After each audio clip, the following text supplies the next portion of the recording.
All right, I will go ahead and call the regular board meeting for March 27, 2023 to order. It is 6 o'clock. We'll go ahead and welcome everybody who is in attendance with us tonight. And we'll do a quick roll call of the directors. Jerry Mask present.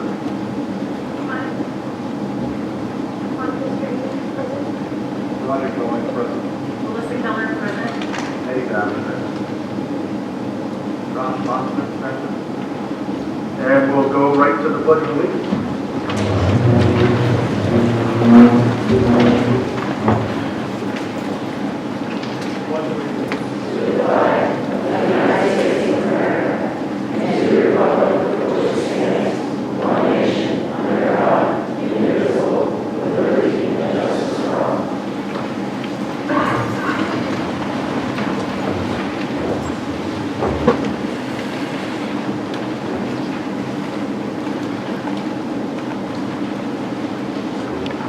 All right, at this time we'll review the I-35 mission statement and district priorities.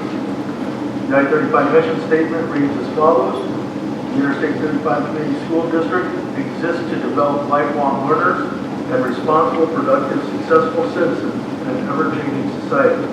District priorities, number 1, articulate and support a cohesive student-centered pre-K through 12 vision for continuous school improvement. Engage in effective teaching and relevant learning for the 21st century.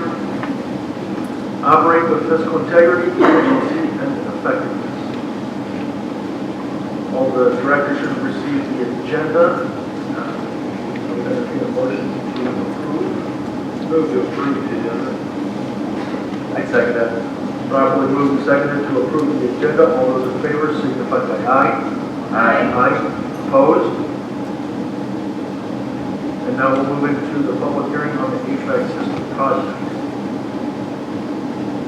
So we did get bids last Thursday, and I think if you look at your packet, the recommendation is going to be to reject those bids, and we'll talk through what that looks like. So we have the public hearing still on the agenda because it was published on the agenda, so we don't really have an update other than what we're going to do when we get to the board session where we make the recommendation for rejection. So.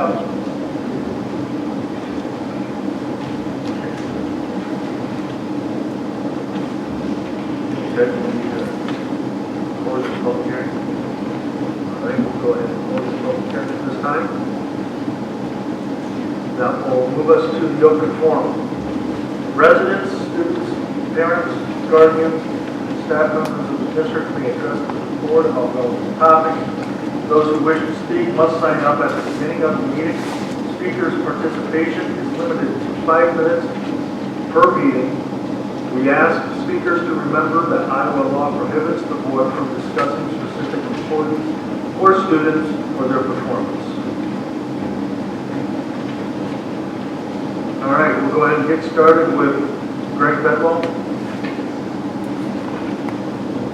Come on down here to the microphone, please. Yep.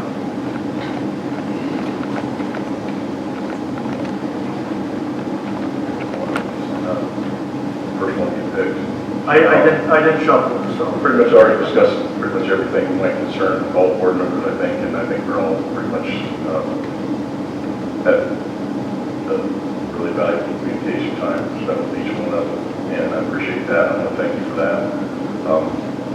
I'm in here tonight just to kind of hear what is going to be said by all the other people also, but just a recent thing, we're just talking about it now. Most people probably know my son was involved in an accident with the school bus a couple weeks ago before spring break, and it could have been a lot worse. And we're thankful for the people who were in this meeting, there at the scene, and no one was hurt, which is a miracle, and things are kind of back to normal. Now he's on a 30-day suspension with his license, so he's going to have to worry about that for a little bit. He still drives, but just certain restrictions on it now. But he didn't get a ticket that day, but the deputy said we're going to use this as a learning experience, which is good for him. Hopefully he'll learn from it, and some of his friends might learn from it too. pay attention. Anyway, our principal was there on scene, pretty on there, next to his truck, and it was nice to know that he was there to support him, and he was able to not have to sit in his truck or sit in the cop car the whole time until we got there. And it was nice to know that we have the support here from people at the school in that kind of situation.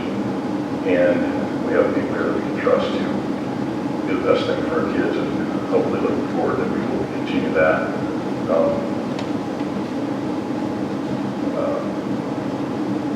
Just kind of something I hadn't touched on before, but I know it's been a big thing in the news with probably our most famous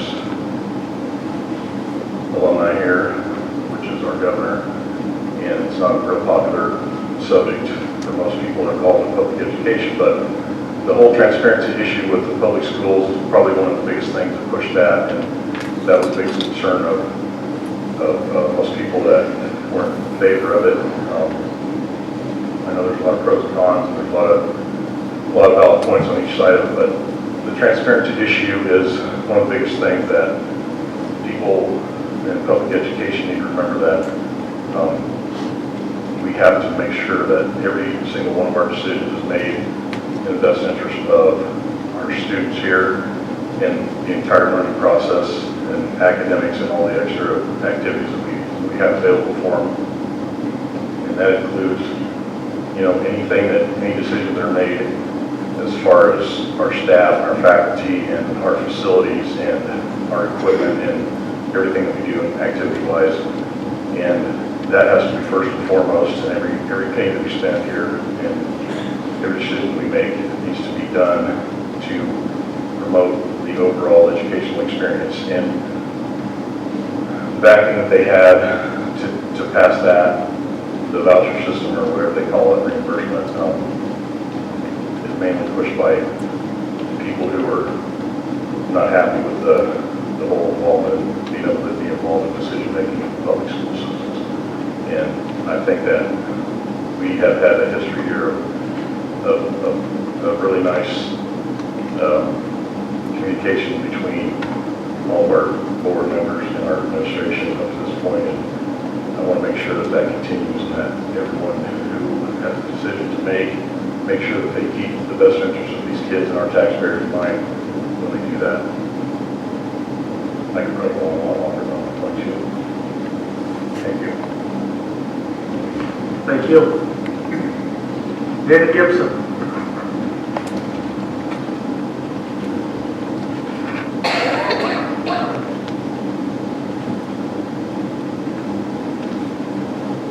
Hello, members of the board. It's good to see you guys again. It's been a while since I've been up here the entire month.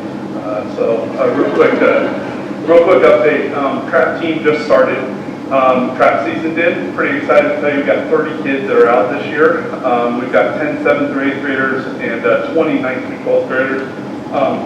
Pretty excited. We've got 5 females on the team this year. Almost got a full squad, but one of them is a 7th grader. So I'll keep shooting for that. We do have a couple kids that are on scholarships in college right now out of the trap team, so I'm really proud of what we've done over the last couple of years of building that. So that's my 30-second update on the trap team. I want to talk about something that's a little bit more serious. Just like everybody else in this community, I got an email over spring break that rocked my world. And I talked to each one of you, or a couple of you, about this, and I appreciate your time. It was a vague email. Nobody knew what was going on, which allowed for rumors just to spread rampant in this community, rumors that aren't true about our principal. And I just want to talk to you about some of the things that are true, things that I've seen. As you guys know, I work here at this school as a substitute teacher. I take days off from my job in order to help. So I've seen these things firsthand. And I want to talk to you about how amazing Mr. Bonte's been. The first thing is he asked for feedback, he asked for thoughts, and he asked for input. I've seen him do that with staff members. He makes thoughtful decisions. He makes decisions that are best for this community, that are best for this school. I've seen him in delicate situations de-escalate the situation based off relationships that he had built with the students before.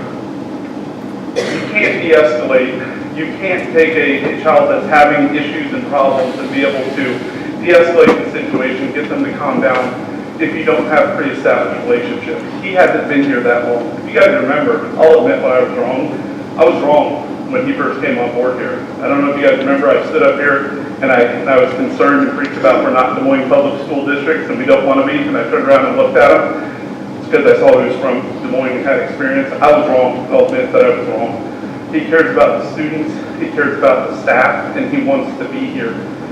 I've seen him jump in and help wash dishes. I've seen him wash tables because we're short on staff. I've seen him jump in and help in many situations where he didn't have to. He's walking around the halls, he's talking to the students, he's developing relationships. He's been a positive impact to this community. And I want him to continue to be a positive impact for our students and our staff and the community. People trust him, people can talk to him.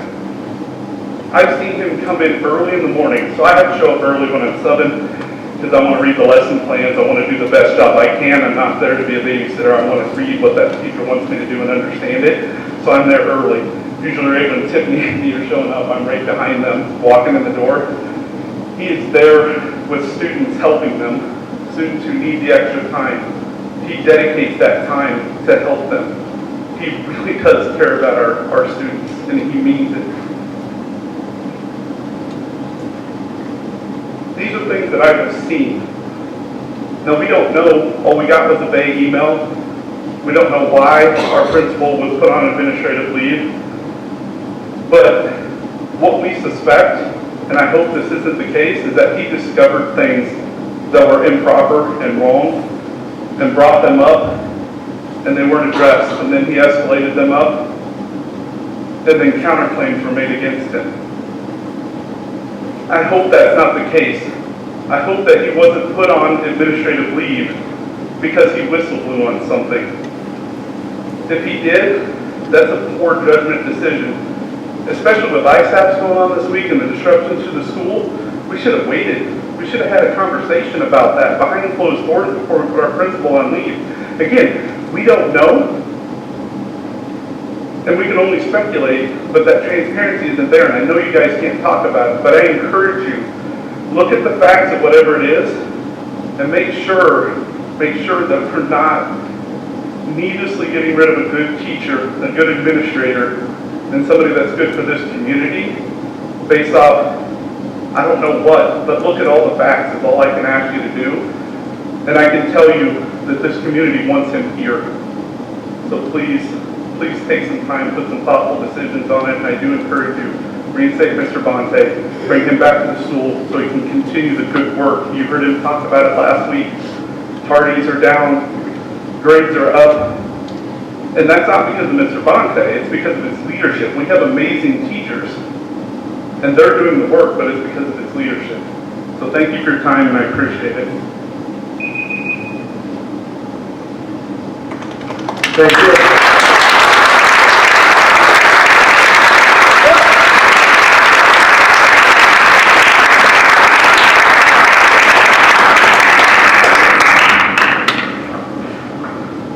Jess Buckland.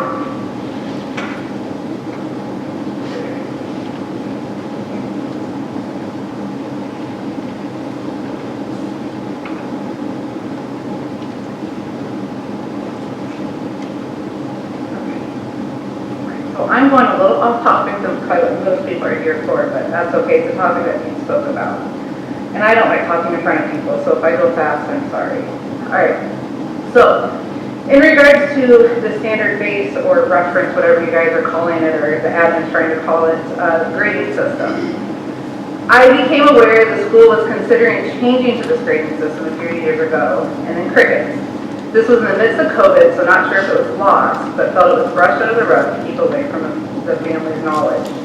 The school wanting to change to SVG was a surprise to me for many reasons, and one of the biggest concerns is how it has been kept kind of hush-hush. This was brought to my attention again this March when I attended conferences for my children. However, the table was not set up in high school where this would be affected the most. It was set in the elementary. And we only saw this because our kids were going to the book fair. This was a huge red flag for me again, because why would you not set information table up where the people that this affects the most would get the information?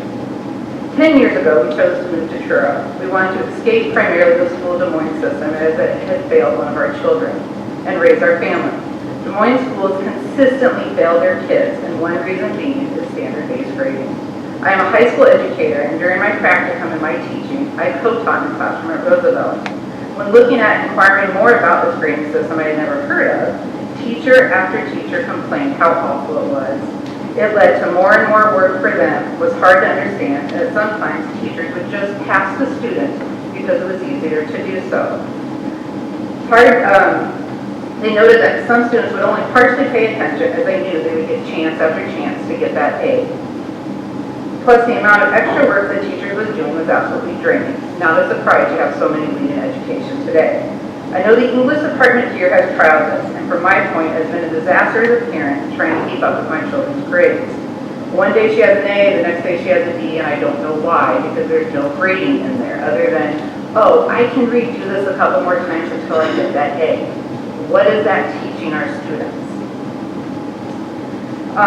Standard-based grading dates back to the early 1980s, and we don't hear about this much because it is often and almost every time a failure. It has never been seen to succeed outside of raising test scores and making administration look good.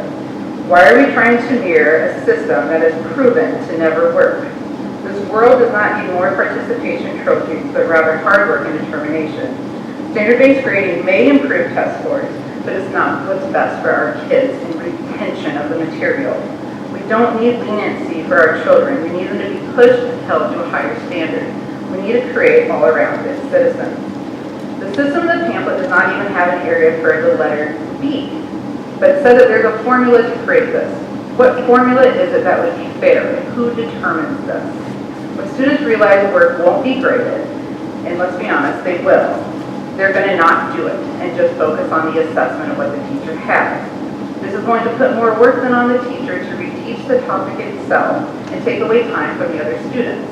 And how fair is that to the students who took the time to do the work hard in the first place and get an A, and now their counterparts get 2 or 3 extra times to get that A as well?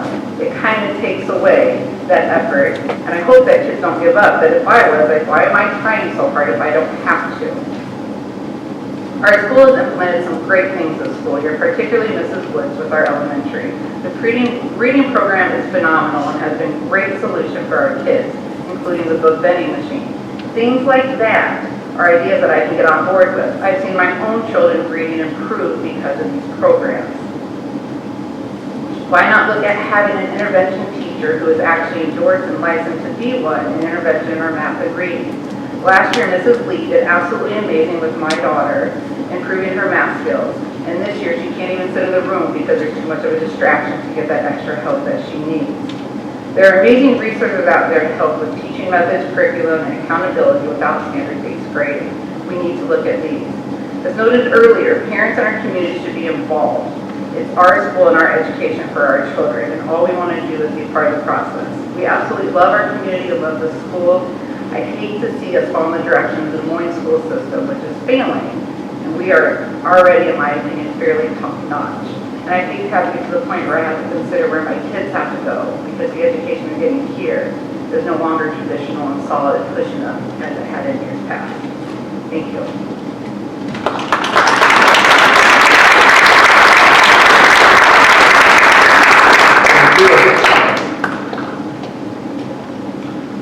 Nick Cicero.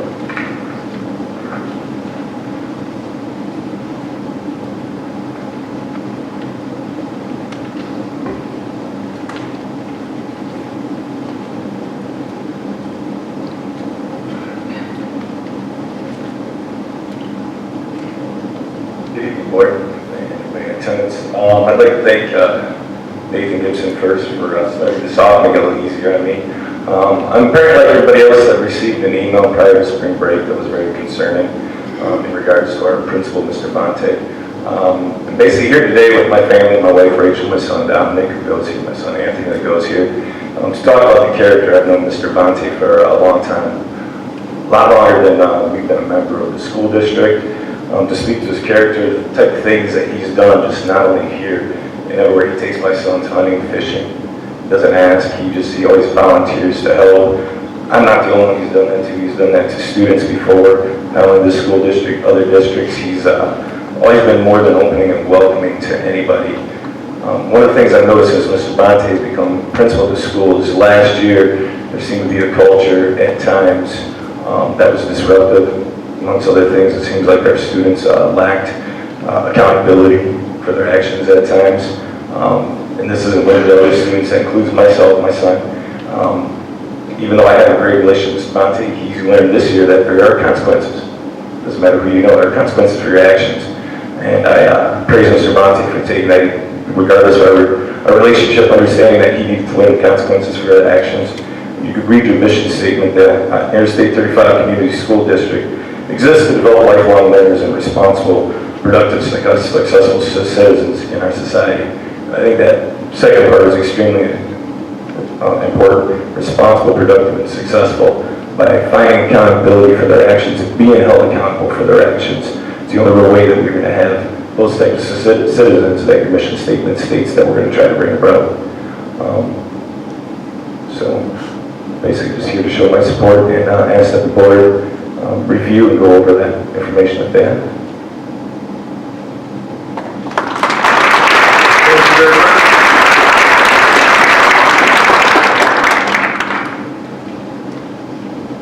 Angie Strow.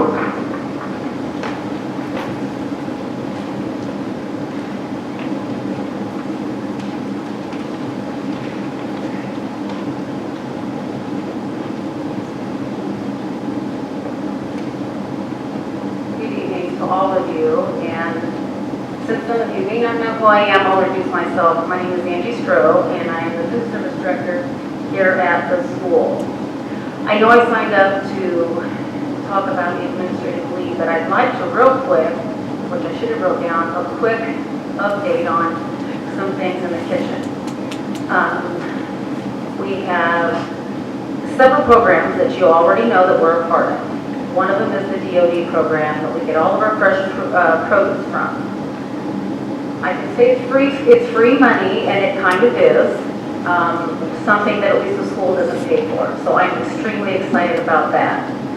Last year, I hit the high of what they would let me give, and that would be $25,000. So I was extremely happy. This year, they allowed me to go up to $35,000. So that's $35,000 of fresh produce that we do not have to pay out of our fund. And I say that is awesome. It's strawberries, it's anything I can get for these kids that maybe, you can't get at home. Try an avocado, try a peach, try an apricot, just something different. So I'm really excited about that. So I was really kind of on a high, I was just excited. So I wanted to let you know that's something different. They actually allowed me to do the $35,000, and we're going to hit it. So I'm happy about that. Next, I would like to say, I would like to visit about the administrative leave. I do want to say thank you to you board members for all that you do. You give your personal time and attention regarding crucial decisions that need to be made. Those decisions directly affect the students, staff, and community of the I-35 district. Tonight, I do come to you to advocate for Mr. Bonte's character. I've told you my story. And I told you my story to help you understand the snares and pitfalls within our culture here. I ask you to please take heed to every person's story that you have heard. In close, I do want to share a phrase from Maya Angelou, who I love to read about. Develop enough courage so that you can stand up for yourself, and then stand up for somebody else. Thank you.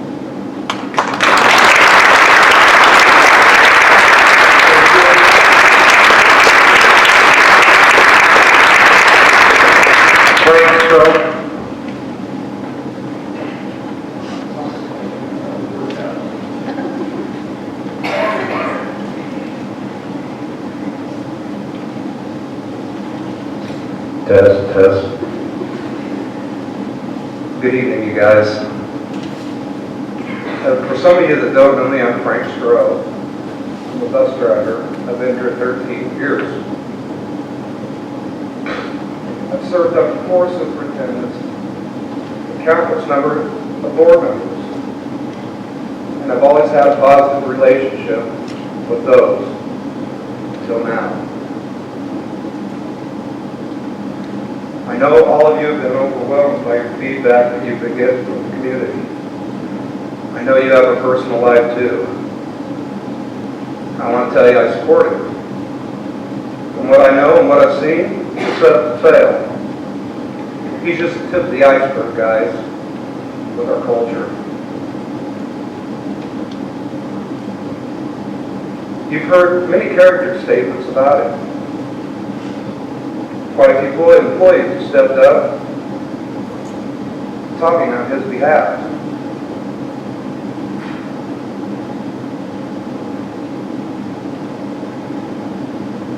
Is this a clear snapshot of our culture here?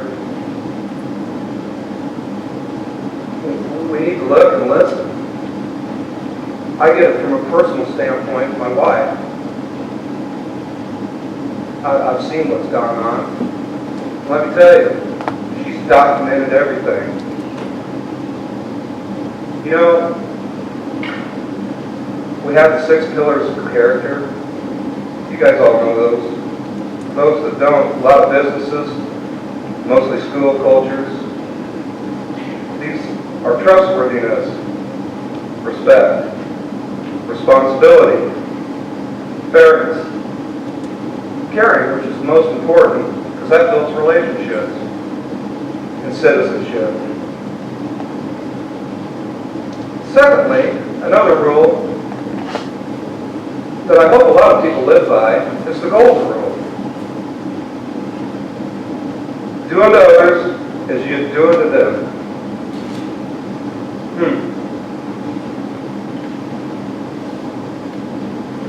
I don't know what to say after being here 13 years. I've never had to be in this situation. I've never had to step forward and be aggressive with writing emails, and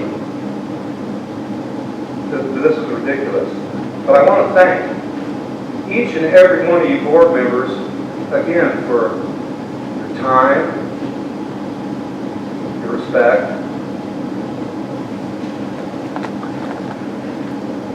your diligence, your wisdom, and your courage to do the right thing. Thank you very much.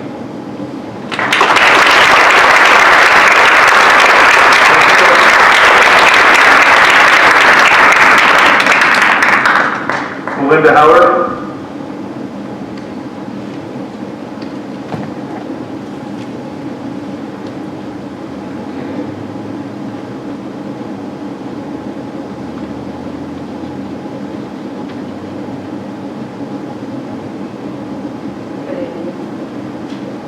My name is Linda Howard. I come to you as an I-35 graduate and a parent of a 2012 and 2022 graduate, as well as a future 2026 graduate. And I say that just to say that of all my years here, this is really the first time I've been held to speak at a meeting like this. And you're going to hear some similar messages of what you've already heard, but understand that what I've prepared is a little bit different because I don't know what I don't know, and I'm just sharing with you the reactions of a mother that graduated from this school but has also always supported this school. I'm not necessarily here to defend Mr. Bonte. I don't have a relationship with Mr. Bonte. I've not seen him in action as others have. But what I am here to do is to plead with you, 5 voted in school board members, to ensure that all of us parents, students, taxpayers get what we need and deserve, which is a safe and healthy and functional school district, led by a focused and appropriately led administration. I fully understand, I think we all do, that personnel issues cannot be discussed. So, we're assuming that this administrative leave situation was not due to any safety concerns, because I would hope that if it were, we would need to understand what that means to us, to our students, to the teachers. We would all deserve to know if our kids were subjected to unsafe situations. Short of that, a sudden and immediate leave of absence means to me that the administration needed to change in order to succeed. like everybody said, rumor mills were swirling, right? I mean, it's everything from different kinds of misconduct to questions about embezzlement, to questions about pointing to somebody else's embezzlement. Who knows? I don't know. But the most popular rumor that I have been hearing is that there's a beef between the leaders. What's true? We may never know. But we do know that we have to be assured that our children and our teachers are not adversely impacted by a power struggle or a case where leaders are concerned with preserving his or her job and then doing what is right by the community. And that community is at the mercy of this administration and this board.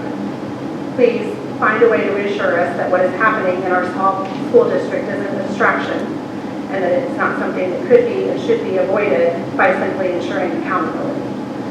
We need to have appropriate checks and balances. And so as a result, what we would expect to see is accountability of leadership to lead and to lead effectively. And I have just a couple closing thoughts of things that I've heard while I've been sitting here. And just to be perfectly honest, I'm actually quite disappointed to hear that standards-based grading is an issue that's being raised again. I, along with other parents, appealed to the board and to administration a couple of years ago when this started to just slow down, to just pump the brakes, to just make sure that we knew what we were doing, that we knew that our kids were going to continue to be successful, to ensure that our teachers knew what they were getting into, they knew what the expectations were, and they knew how to administer it. And I had offline conversations. I was assured that those things would happen, and it seems like here we are. We're still at an impasse of really understanding what the benefit of that is. And it's a lot of time and money that, in my view, is wasted, that we could have been working through that. And then just in general, there's been some talk too about the school choice program. And I've heard that, you know, at least one person in this administration was against school choice bill. I get it. I understand that. I do expect for administration and other folks to be careful how they speak in front of the students about that. But I would just say that in light of all of this and in light of the expectations that students and parents now have this choice, I would ask you guys, especially the board, to really understand what this means now. And it means that parents potentially like me could look at have other alternatives because we're having situations where we're not sure what's happening with our district leadership. That is not a good position to be in as a graduate or as a parent of children that have graduated and hope to graduate from the school district. So I just ask that we go into this, as others have said, with eyes wide open and make sure that the right thing is happening for our students.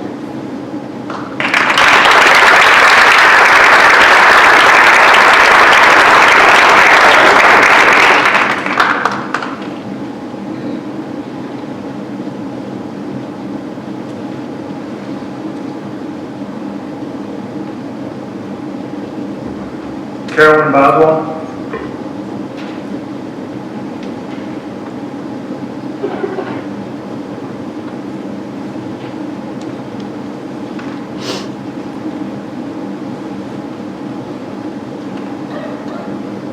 I think as a board, it's okay for me to speak in reference to Mr. Fonte. I don't live in the district, but I am a dedicated 33-year teacher veteran who just retired this year from where I did teach previously where Mr. Fonte worked for 6 years. Now, you've heard the saying that leopards, they don't change their spots, and they don't. I've known this man working as assistant principal, working as principal through some of the hardest times our district went through. And he has stood behind the teachers. He has helped with the students, and he cares about these kids. I've seen him go out of his way to help kids who are struggling. And I'm talking with emotional issues, behavioral issues, academic issues. He has a heart for these kids. That out of 33 years, I've had 10 administrators, both men and women. And he's in the top 2. I'm serious. And as a 33-year veteran, I know there's other teachers here and other parents here. They understand that when you spend that many years working with people, working with students, you get a good read on people. You understand where they're coming from. And whenever I had an issue in the classroom with a student, I knew I could go and talk to Mr. Monte. He would listen, he would think, we would talk about it, and we would work out a good solution for all parties. It wasn't just do as I say because I'm the principal. It was, we need to care about these kids. You, as a teacher, think about this maybe and see if you can't, come up with a different solution when you get a win-win. And I just can't explain enough to people how good his character is that way.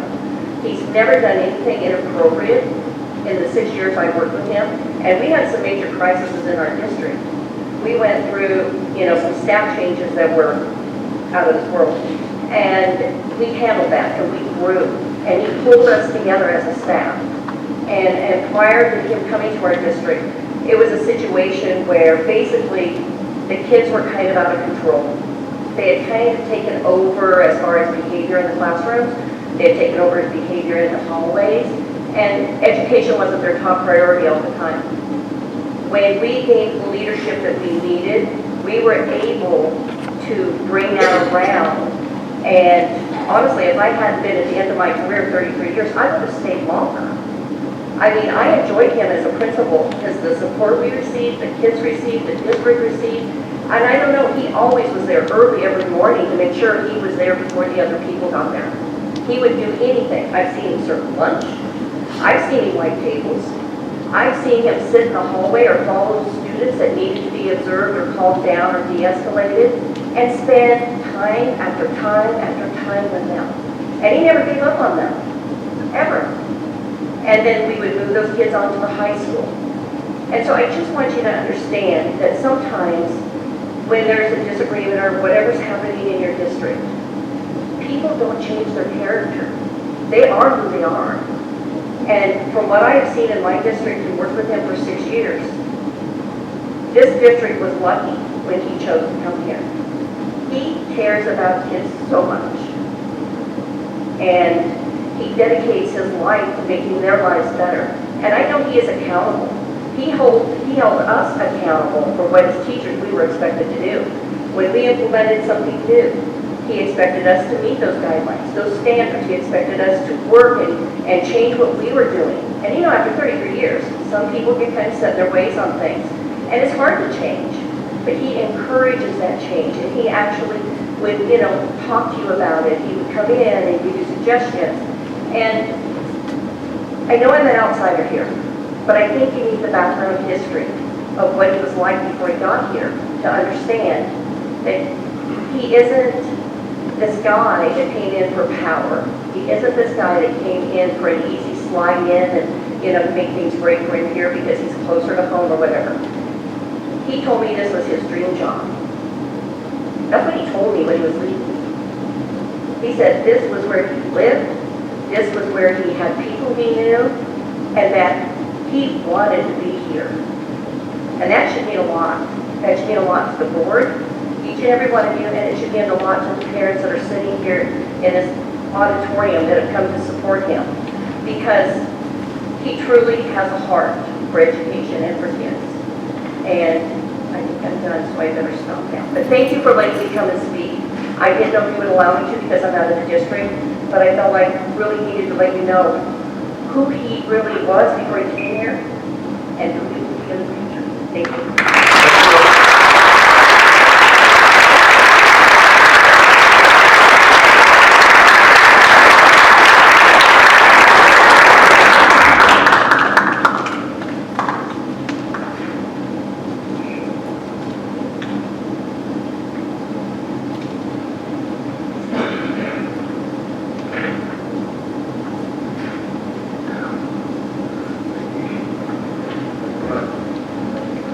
All right, Sharon Woodson.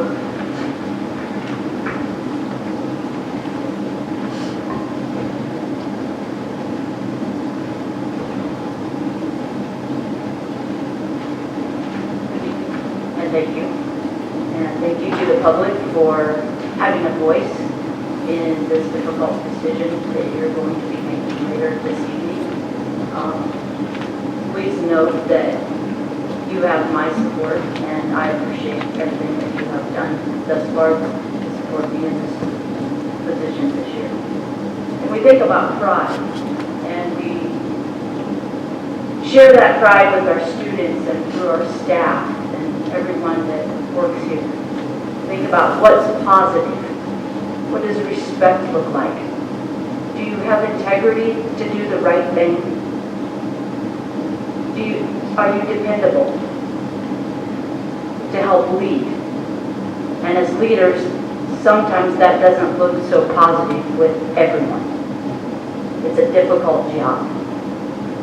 And there's always more things that go on behind the scenes than what everybody else sees. So it takes a lot of effort to move our district in a direction where our students are the most important people in this building. We're here to serve. And when we're serving, we have to be able to work together. And Mr. Bonte did bring pride to our school. And I ask of you to have pride for our school and to really think about the information that you have at your fingertips and the knowledge that you have to help support our school in moving forward. Our leaders aren't going to give up. We're going to keep working harder and harder to improve the learning of our students so that we're producing students who are ready for a career, who are ready for a job in any situation. And if we think about past practices, they haven't always been so great for everyone. You put kids in a certain box. And I hope as we move forward that we can provide a learning environment where all of our kids are supported, from kindergarten, preschool, to becoming a senior. Again, I want to thank you for your support, and I know that there's information that you hold that our general public do not get to have privy of. So I appreciate it. Thank you.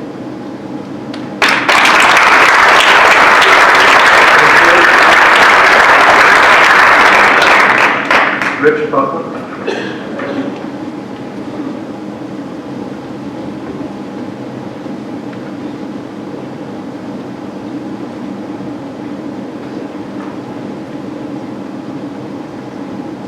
I'm already your stage, right?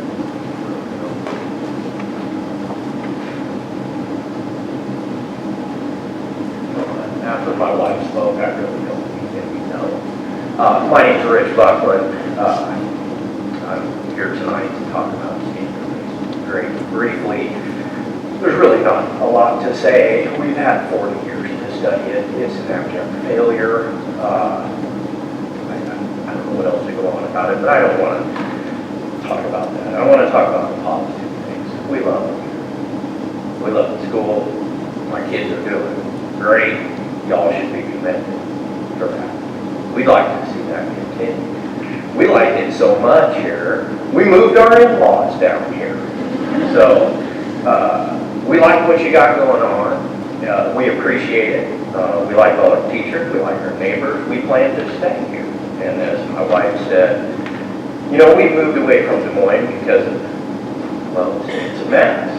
And we don't want that here, obviously. And it's almost insulting to have to get up here and tell adults, after 40 years, this ain't such a good idea. But we have lots of good ideas here, and those should continue. You know, we could have shut this school down for a year like some of these other schools did, but you didn't. You did the right thing. You had courage. It takes guts to do that when everybody else is telling you, oh, save the children. Not one died in Sweden. You did the right thing. You should be commended.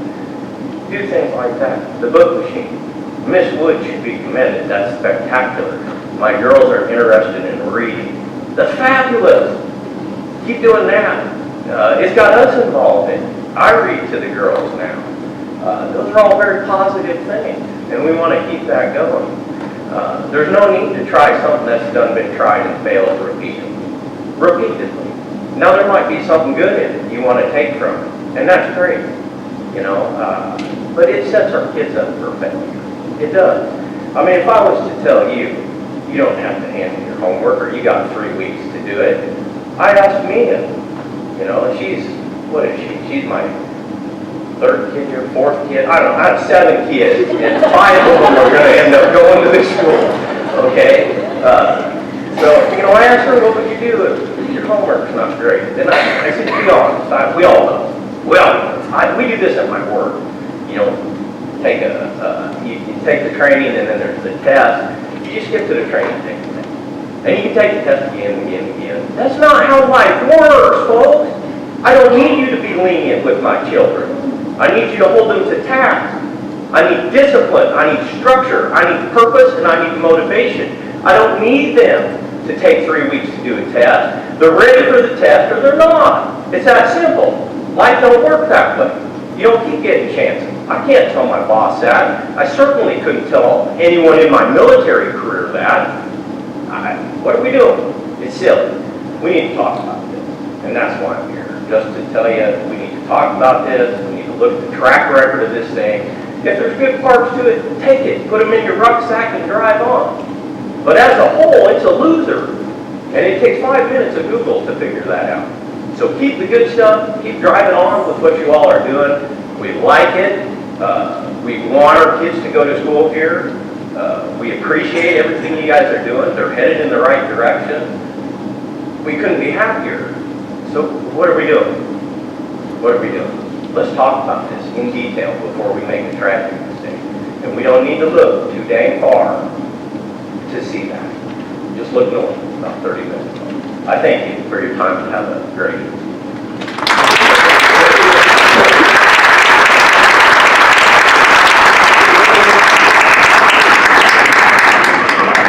Deanne Strange.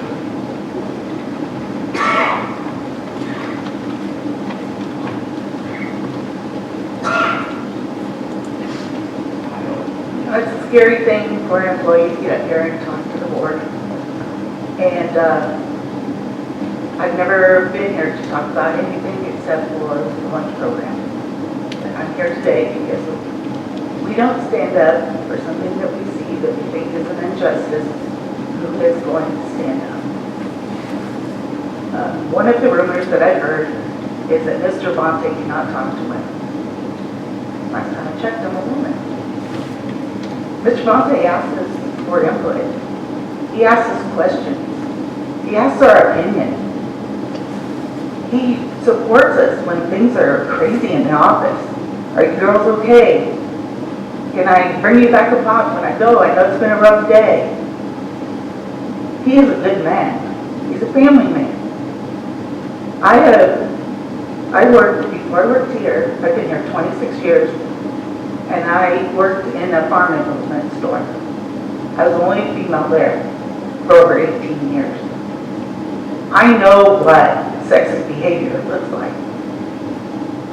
When a farmer won't let you look up his parts because you're a woman. When he won't let you tell you which hybrid would be best to plant after a late spring or on a hilly ground. And he asks for a man. When they try to pinch you when you're weighing their grain on the scales. I've lived it. I know what it looks like. Mr. Bonte is not that. He respects women. He talks about his wife and what a wonderful woman she is. He talks about his kids. He doesn't degrade anybody. I've never heard him say a derogatory comment about anyone in the school. He told me that he wants what I have at this school. The pride I have in my community and in my school. Watching my kids grow up here. Watching my grandchildren go here now.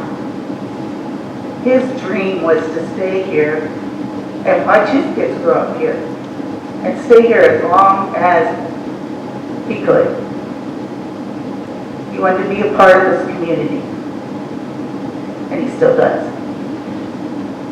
Discipline at the beginning of the year here was bad. Last year, things kind of ran amok, and he started putting in some guidelines and what he expected from the kids for respect.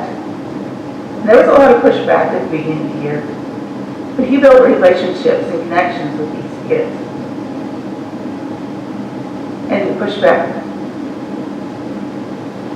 diminished when they saw how he would talk to them.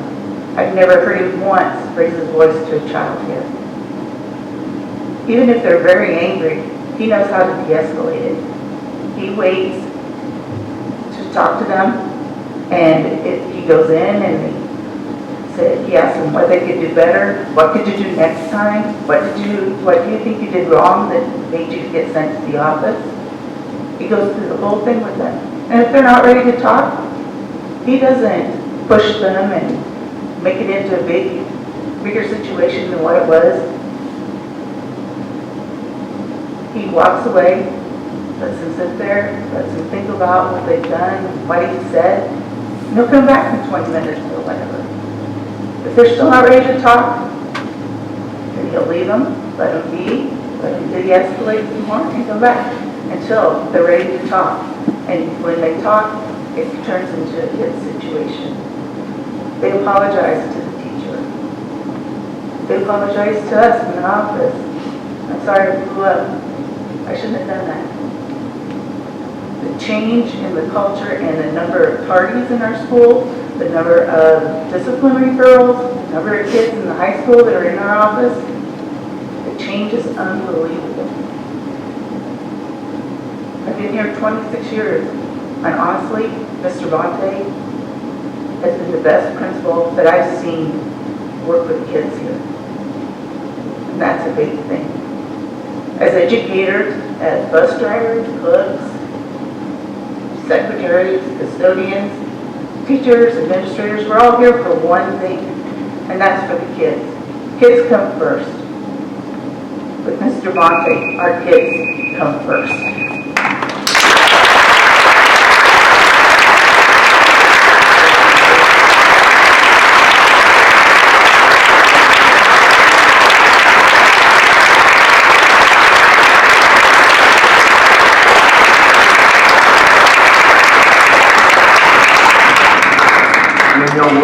Daniel Woods.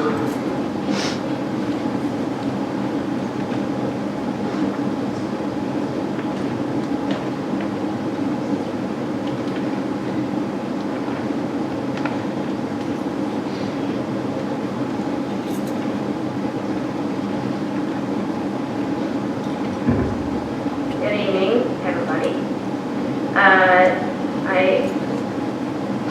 I'm not a public speaker either, in case anybody's ever been to a board before. Nate Gibson knows it's not my area of strength, but we'll do my best. I've only been here a short time in the district, and I've seen a lot of things, both amazing and frankly downright unacceptable. And I know that you guys have a lot of knowledge about the events that occurred here, and I appreciate you taking the time to hear everybody out and to communicate as well as you're able to anybody that has a desire to know. And I know that you're put in a very tough situation, and I am, incredibly sorry that we're at this point. One thing I will say is, right now, I feel very strongly that we have an exceptional and united leadership team. We collaborate very well, and we're willing to dig in and serve the entire staff. I can't speak to what has occurred in the school district prior to the school year, but I know that that's not been the case for the majority of the school year. Everybody that's here is here for the right reasons, and I'm proud to say we have quite a collective strength to continue to finish the year as productively as possible. I will say I wish that we weren't here. I have lots of quotes and thoughts, most of which you can't say in public. So I would just end with,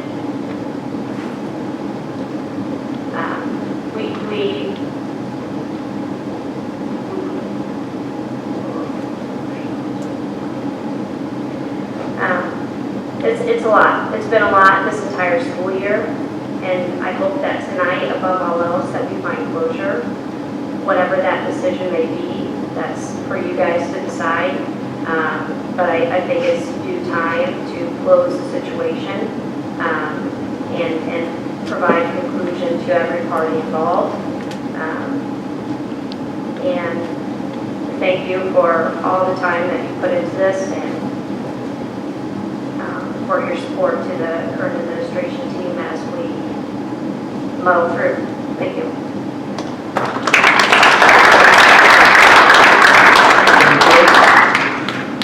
Creighton Weber?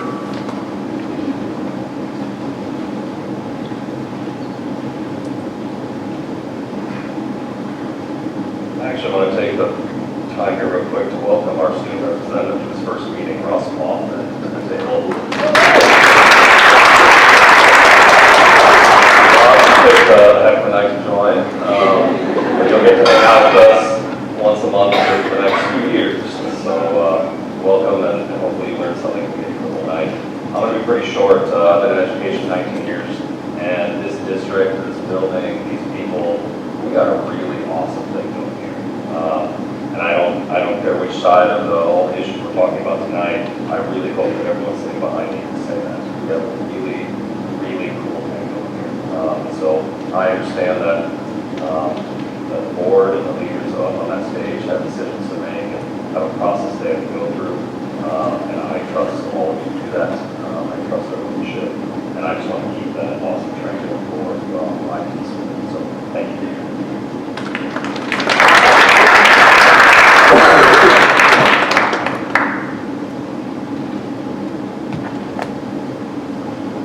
All right, that was our last speaker. So we'll move on to the next agenda item, which is education in action. Beyond everybody.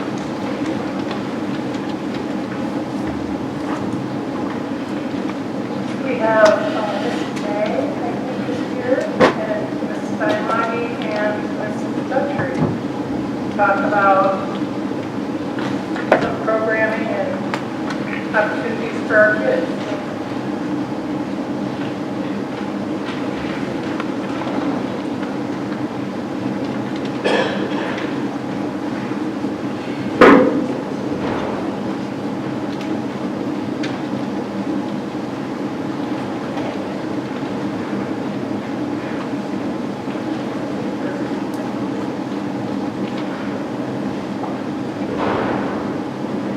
Thank you for everyone being here tonight and hearing a little bit more about our counseling program and our work-based learning program.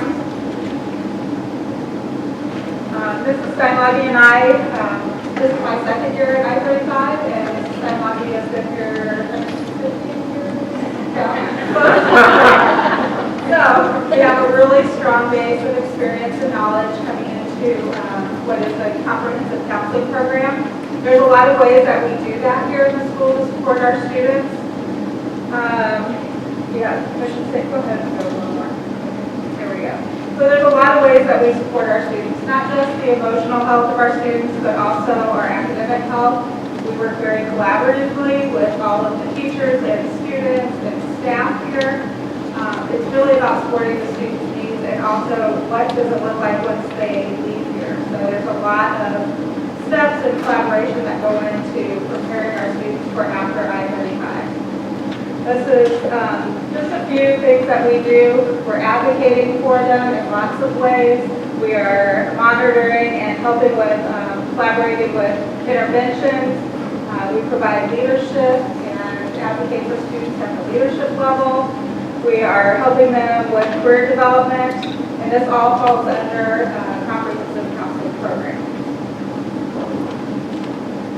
Some of the things that we do for the career readiness side, and again, this isn't just the counseling office or any other one-person office. in the building to provide this support. As a district, we are all working together to work for our career readiness. Just some of the few things that we do in helping our students prepare for the next steps. Things like we have a fellow program that's all about career exploration, and that runs all the way through middle school through high school. We're also working with juniors, for example, and getting them started with their career exploration. What does that look like? All juniors are working on doing a job exploration right now, and it's either through events or it's through working one-on-one with someone, going to job fairs, going to apprenticeship fairs, industry tours. So there's a lot of different ways we want to expose students to a variety of different types of careers, not just college. Career is just an umbrella term for college and anything after high school. We are also, Mrs. Steinmati spends a lot of time working with students in their four-year plans.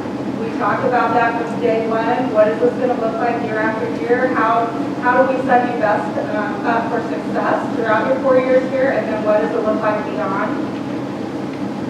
Definitely lots of emotional support for students. Students have a lot of things that they are going through. Some we might consider small, but it's not small to them. Some big issues, so there's a lot of emotional and mental support for our students. Some of the other things too for seniors, juniors, FAFSA support, application support, college support. There's a lot of things that go into that part of it as well. My role is relatively new in the state.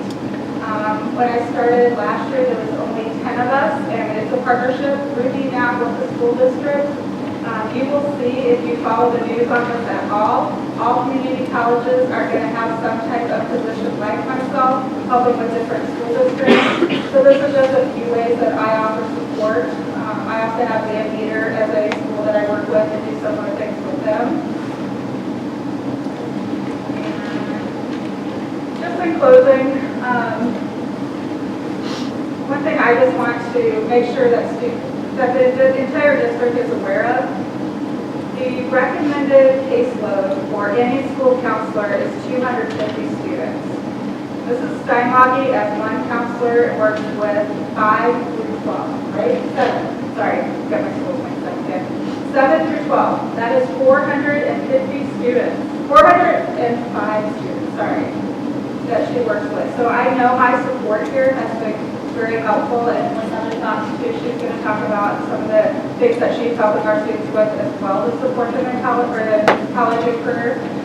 But that caseload really should be around 250 students. So just think of all those needs that our students have and how she's been supporting them for as long as she has, and think about what that could be what that could look like going forward.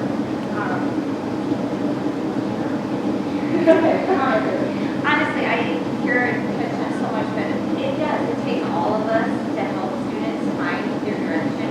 It's so hard right now. There's so many choices for kids out there, and for them to choose from. Angela, would you mind stepping to the mic? Sorry. Thank you. And so I think those are the things that we're looking at. How we can get all parents more involved too in opportunities for our kids in different things. And so it's just been a big push that we have. We've worked with Mr. Monte on like the juniors, every junior having something that they do, either a job shuttle, a college visit, apprenticeship. We went to some student systems in college.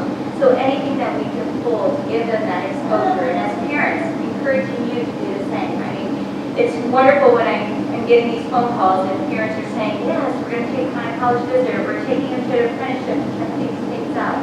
All of that stuff is just so important. So we appreciate everybody's support and help with that. We love if you ever want to come and talk at Career Day, we love that too. So all those opportunities we can provide our students. Hi, I'm Heather Guthrie. I am currently working as a work-based learning coordinator part-time here, and then I'm also an instructional coach. So tonight I'm going to talk a little bit about how my part-time work-based learning position kind of is supporting the counseling department as both of them kind of mentioned, as we work together as a district to help prepare kids for their post-secondary education or other plans. So we created together an Interstate 35 work-based learning handbook. It basically just kind of shares like what's the point of work-based learning. Well, the point of work-based learning is it has 4 different phases, and those different phases are going to help kids kind of step their feet into or kind of figure out what different opportunities are out there, so that when they graduate, they have a diploma, but they also have a plan, okay? So that they have a reason for why they come here every day, so that they know what their future may hold.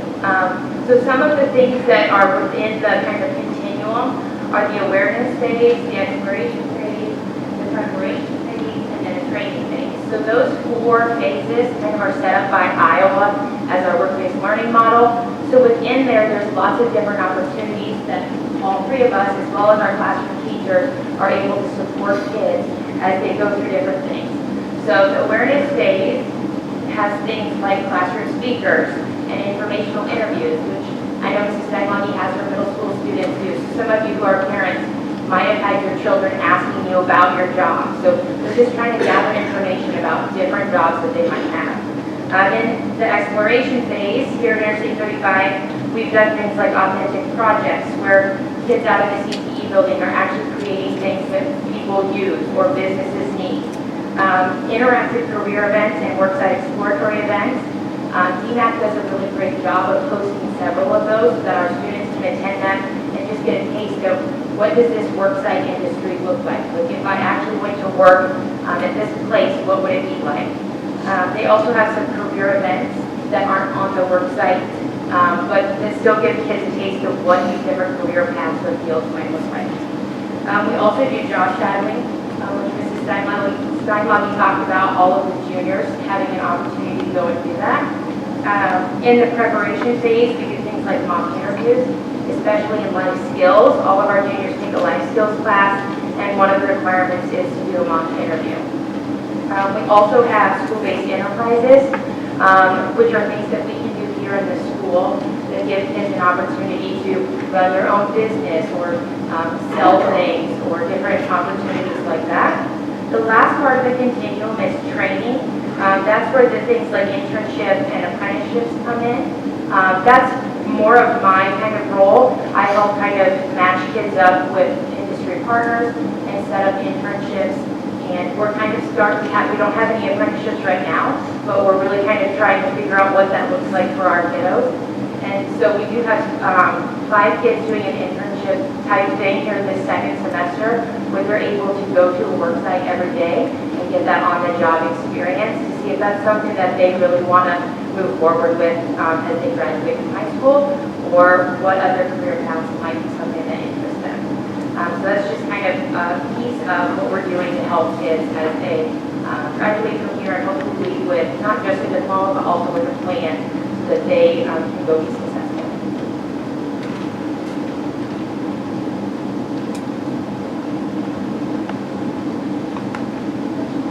Are there any questions from the board? This is great, right? Because a lot of kids have a hard time saying, how is math or algebra going to affect me in the real world or whatever. So I really appreciate this. Is there a way we measure this? I know you guys provide a lot of opportunities, but what's measured and gets put into place. And so just like to get a letter grade on their grade report, what do you need to do? And if you do, I don't know, but Track data. yeah. Not a loud voice, I was a PE teacher. We do track a lot of different ways. We're tracking where students are going, what types of schools they're going to. The Department of Ed and some of our partners that we work with want to know about like FAFSA completion. There's a statistic that the more students, or the FAFSA percentage, how many people fill out that FAFSA are more likely to go to college. So there's some tracking that way that to me and some of my colleagues, we don't totally want to go just FAFSA because not every student should go to college, nor do they want to. And that is absolutely fine because that's not the trends in our state right now. So there's a lot of that. Part of the piece of my job too is to track and support students after they leave here. So regardless of where they go, that's still, again, it's such a new position. We're still building all of these supports to make sure that we can do what we're trying to do. So we're slowly but surely getting there. Heather's just been in this role since August.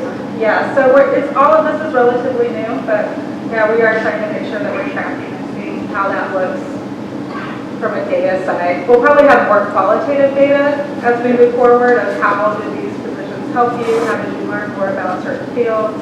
You know, maybe I'm taking welding and then I go do something and I realize that's not what I want to do. But the whole goal is to make sure that students know all of these opportunities that are available too. Because it's not like I don't know what I want. Right. I know what I don't want to do. I don't Right. know what I want to do, right? Oh, and I So- think all of us, especially parents, could say this too. You don't always just jump right into one career path. You know, more than likely, this generation is going to do probably 6 to 7 different types of careers. So just knowing, you know, do I have a skill set that I can take forward? That's important. You know, what kind of soft skills do I bring to the table? Do I show up to work on time? Can I communicate? Can I public speak for all those speech classes out there that people don't want to take? You know, that's all of that is just as important, and I do think that's hard to measure sometimes. I guess I would just say, you know, I remember all those little check marks on the box when the kids come home with, you know, and we could ask them, did you do this, or you weren't doing this? And so it might be nice to just put, you know, did you do an internship? Yep. It'd be another talking point for kids and parents to connect on, because you guys know all about it, but Right. a lot of times it doesn't translate to home, so. We do have an ICAP report that we do each year. That is through the state. It is very comprehensive. It's very district. Everybody fills this out, so that's one way we could probably share more of that kind of data with people as we move forward. I think you're doing great for sharing Oh, it yes, here, but I'm yes. talking No. to the parents, right? Yes. And then when they're involved, you know. No, I think that could be helpful for parents too, because that is way comprehensive of what does it look like in the classroom? What does it look like at a junior level versus an 8th grader? So there's stuff out there, you're right, we could probably do a better job of putting it out there. We're figuring it out. I've been here for years. right? Yes, it's okay, it's good suggestions. Okay, thank you. Yeah. I just want to we do have students who are in the internship type program, they have agreements with their parents and provided, but we also do a training plan. And so those training plans have competencies that they should be learning on the job. And so that would also be something I hadn't really thought about practicing before, but like how many of our students have met how many competencies out in the workforce instead of in our classrooms. Because those are important places to learn new things. Right. Yeah, check that. And then I just wanted to say thank you, because I know you guys have given, you know, my kids a lot of support as they've gone to the next day, right? And I know our school being so small, I think people don't think that we support them as much as some of these larger schools sometimes, but when my kids all went to college, they're like, oh, I had X amount of dollars in scholarships, and then like, kids coming from the big schools were like, what? Are you serious? And I'm like, yeah, well, they were pretty impressed. So I appreciate you guys working with them, helping all of us you do.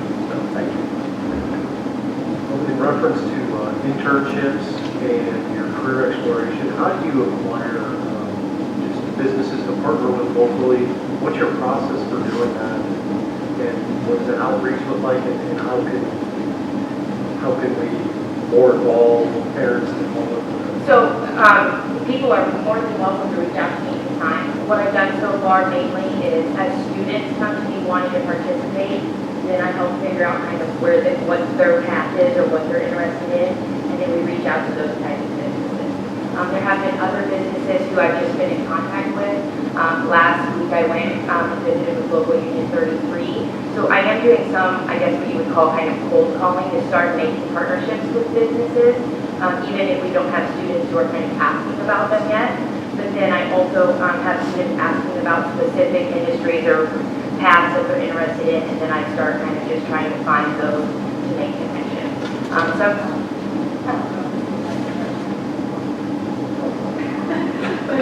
There's also a statewide registry that there's a lot of stuff out there right now. So again, trying to figure out where all the resources are. But there's a statewide registry that industry leaders can match with people in the area.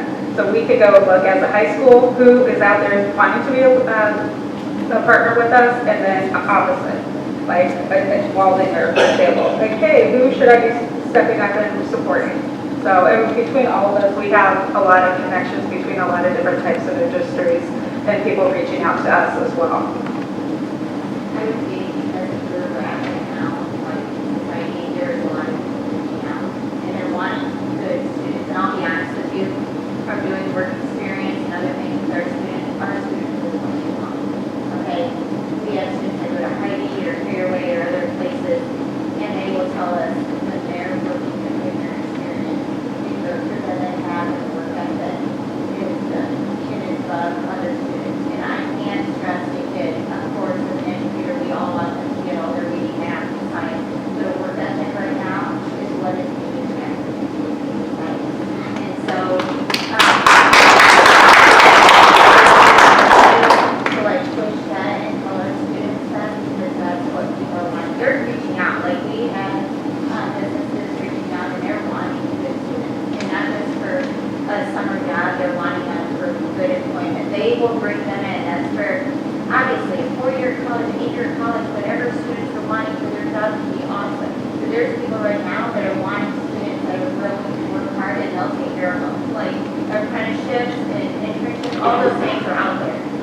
in.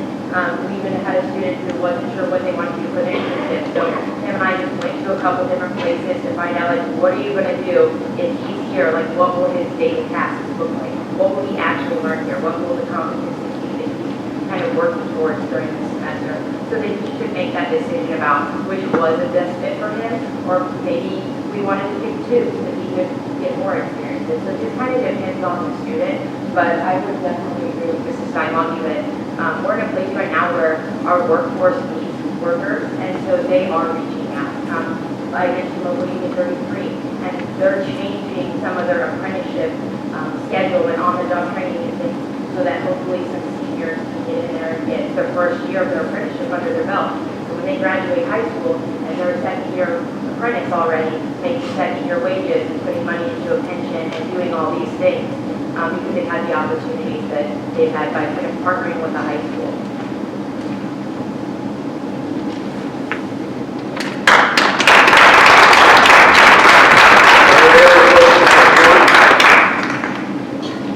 Thank you, guys. All right, this is your part of the show here, student report.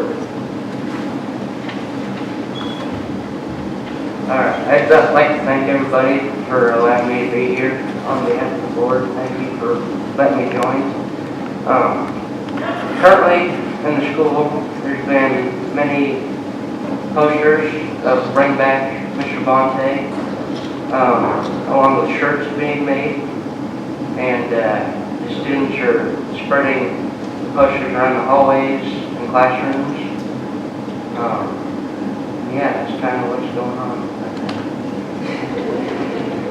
Thank you. Thank you, and welcome.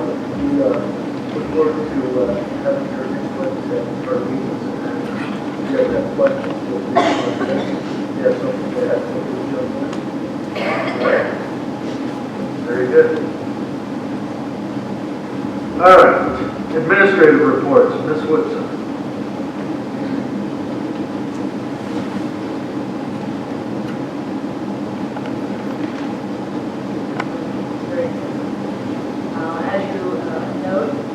Our student-led conferences went off with a pretty good approach, and as we continue to build the student-led conferences and have more input on developing the conferences, I think we're going to be in a very positive way. Some of the parents that were unable to attend, we're reaching out to those parents and trying to organize a setting where we can still have a conference. Otherwise, I'm going to meet with the students to have a conference so that they can at least talk about their learning and they own their learning.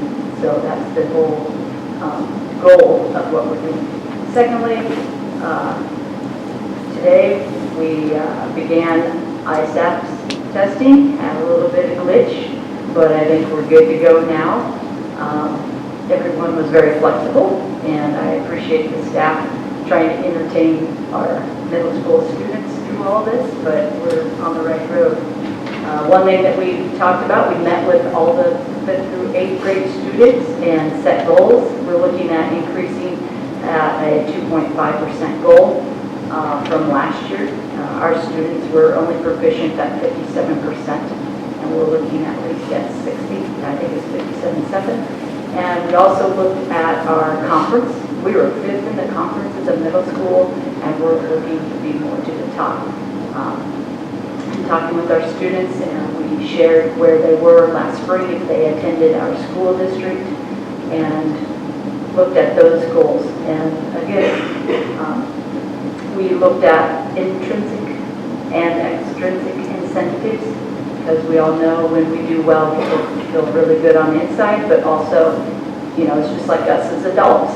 You know, some people, not in school, but some people get raises or they get bonuses at the end of the school year.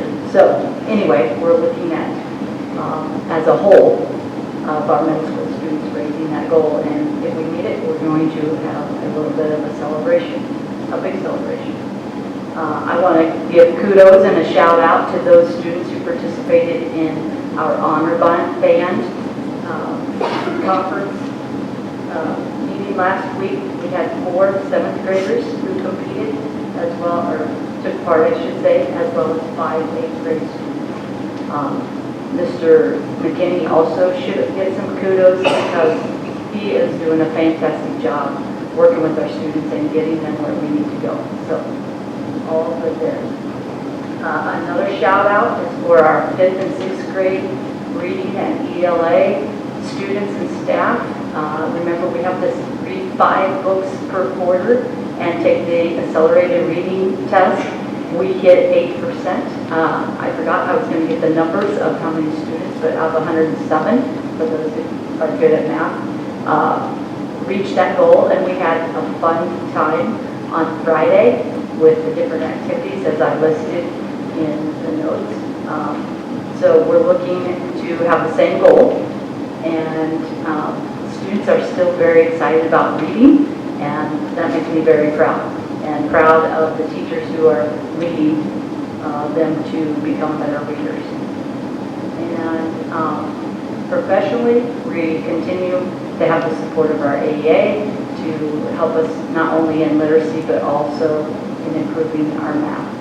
Please look forward to the end of our switch program, where the students are eating healthy, learning about exercise, as well as diminishing the computer time.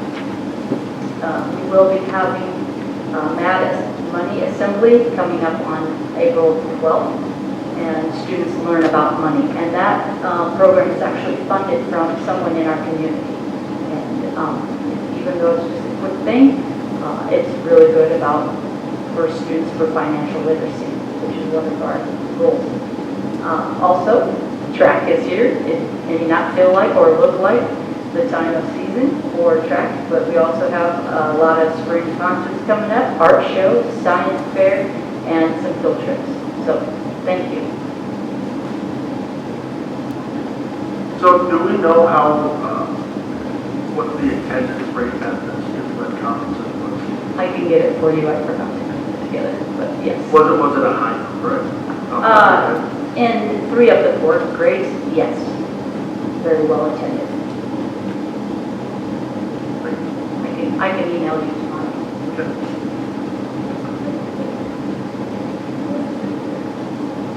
May 9th is a science fair. I believe that's right. I really think it's May 9th. It is in May, and it's either the 9th or the 12th, but I'm pretty sure it's the 9th. All right, thank you. Anybody else? Thank you. Ms. Woods?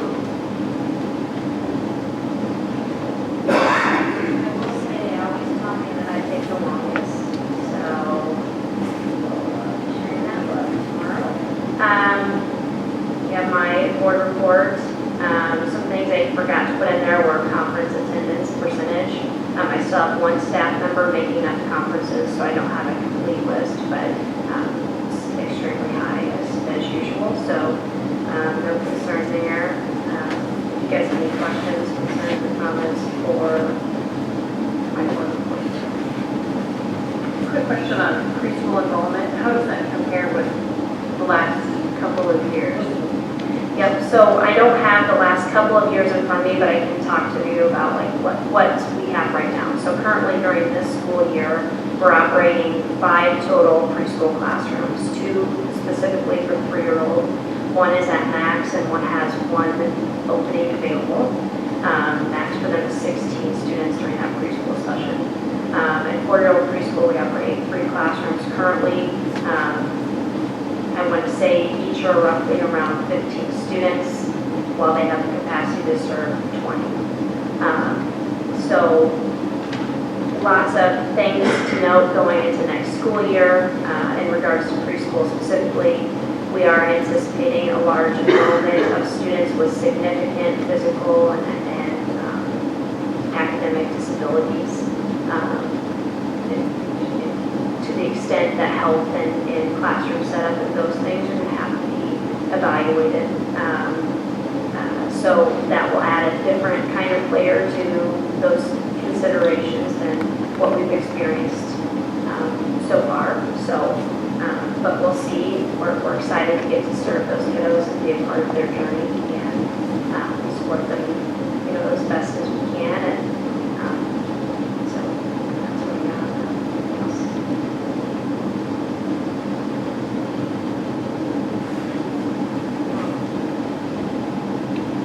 Mr. Weber.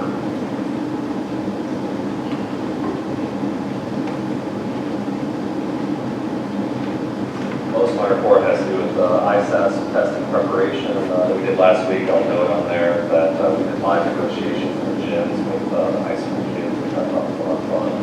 So we'll see just how crazy the parking is going to be, depending on the scores and how they move in the rankings. And then I also added on there the culmination of our culture, our work that I've been doing for 2 years, and I'm pretty proud of our staff and how that's been now handed over to all administrators to start working in their individual buildings for the first time in 2 years.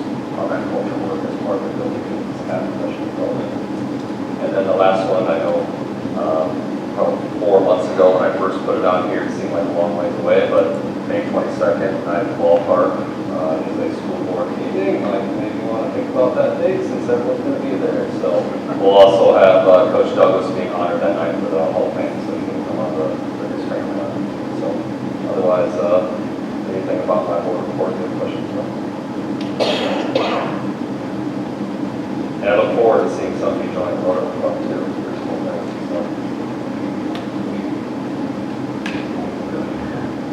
The comparison to driver students, what kind of data, what does that look like as far as like looking at other schools, incentives, or presenting the students with the testing scores and how we stack up against other? So Ms. Whitson talked about a little bit about the school, but so 2 years ago, ranked 9th in WCAC, and then last year we did make a jump to 5th. What I was actually pointing out for our kids is how small of increments you make that jump. We are 2.35% out of top 2. And so I said, so what do we need to do to do 2.5%? That's where we set the goal, 2.5%. And then I'll be honest, one of the groups that we negotiated with actually said, well, what was number 1? So we had a good lively conversation about that. And they said, well, what have we got first? What have we got first in the conversation?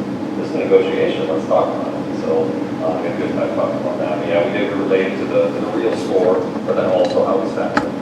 I think I put it there somewhere, but it's a competition. That's why we did it in the gym. So I didn't bring it here, because it is a competition. We're looking at this as a competition, just like a lot of things are. And there's a way to compete. Just an observation, I love how they're competing against each other and other school districts. It just adds a sense of community pride and really, just like, cheering at a wrestling meet or a, track meet or anything like that. So I think that's a great idea.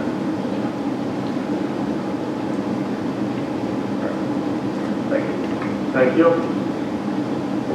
Superintendent report.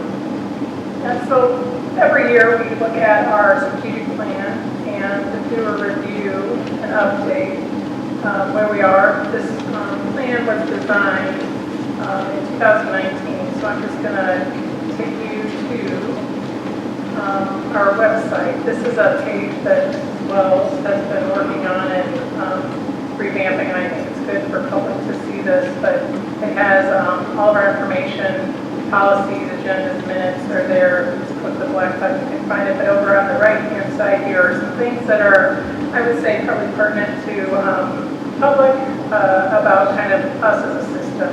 And so the tax levy, which Ted will be talking about a little bit later, not the tax levy, the audit report, which Ted will be talking about a little bit later, is on there, but also our strategic plan. So when you go to this, we designed this around 6 goals, and those 6 goals were created by staff members, community members, parents, and so if you remember, we started with 5, and our base work was what makes really good schools. And so when we looked at those common themes, and we said, okay, if these things make really good schools, then how does this apply to us here? And I think we've heard, we don't need to be anybody else, we need to be the best I-35 we can be. And so through this process, we actually added a goal. And I think that kind of speaks to who we are. It's about how do we support kids beyond the school day. So before school, after school, what kinds of clubs, activities, all of those things, and how do we support them. So the way to kind of read this document, and I'm not going to go through the whole thing because there's been a lot of work that we've been doing in the last 4 or 5 years. But if you look at each of the goals, there are successes there, and then there are actions, and those actions are the things that we're planning for this next year. This plan was originally a 5-year strategic plan. You know, the year of COVID and the year after kind of threw a wrench in that for lots of reasons. And so we pushed some of the things back based on where we are and what our next steps are. So some of the things that I'll highlight, and then if any public or any board members have questions on this, you can definitely let me know, email me, and we can visit. But you know, the idea of MTSS, this multi-tiered system of support, we've talked about it, and I think what we're seeing now is kind of that in action at a lot of the grade levels that we have. So teachers are having conversations about students and how they're performing on assessments and what kinds of supports do they need and how are we going to get them in those classes, and moving kids from group to group based on the successes they're having. And all of that is, at this given point in time, what's going to help the student be successful, and then how are we finding a way to do that.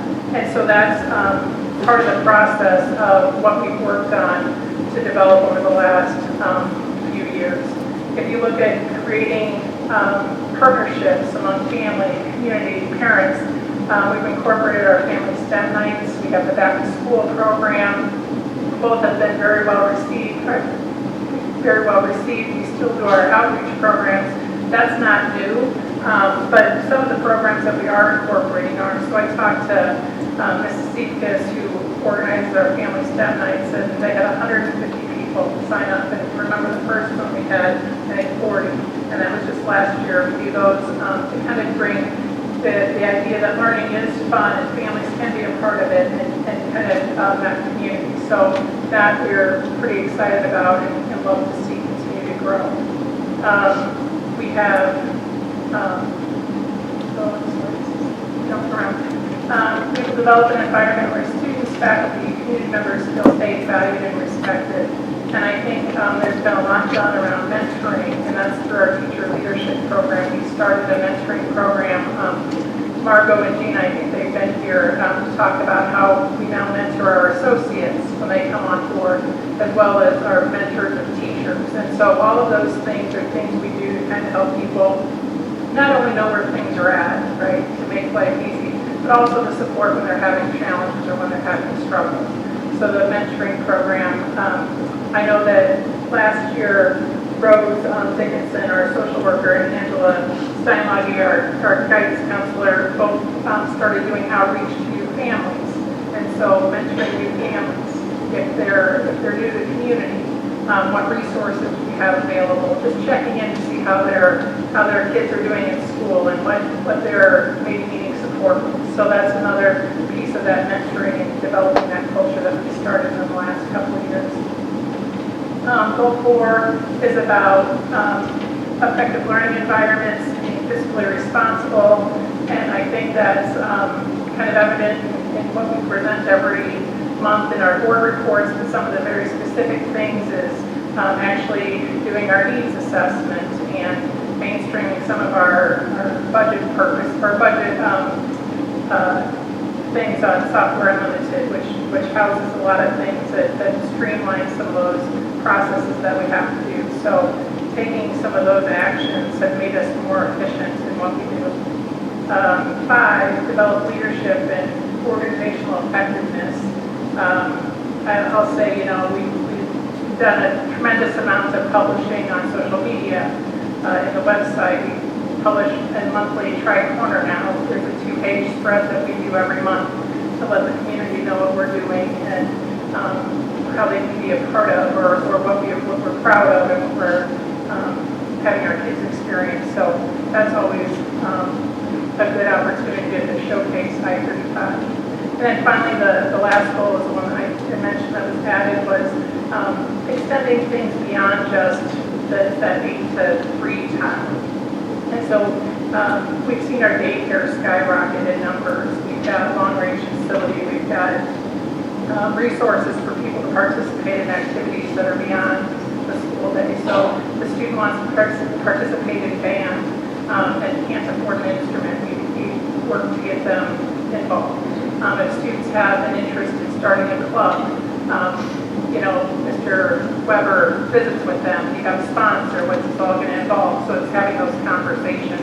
So extending the learning, especially in our building, because it is such a great place, beyond just what the school day offers. So that's a comprehensive look at the strategic plan and where we are now, but it also has kind of next steps that we'll be looking at, develop our goals for next year under that action section.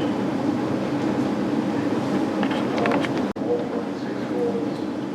Is that your review each year? Is there an opportunity for taking them off? Is there ever, you know, after a 5-year period, whatever, full reset?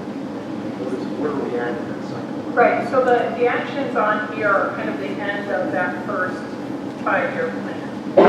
And so the district leadership team will look at where we are, and some of them will have to stay on because maybe we're not where we want to be at with them, or maybe they evolve because of legislation or, you know, programs. Work-based learning is now a program that wasn't kind of it's an option when we were starting this. So all of those things will be factored, and then I don't think we'll probably change the goals, but we'll change the actions that are centered around them, because those goals are the things that we know research tells us that those are the things that make really solid schools, but they're also the things that are community value when we went through the process the first time. So we can always add, just like we did goal 6 in that first process. I would say it's going to be a combination of new, but also continuing with the things that we're not where we want to be.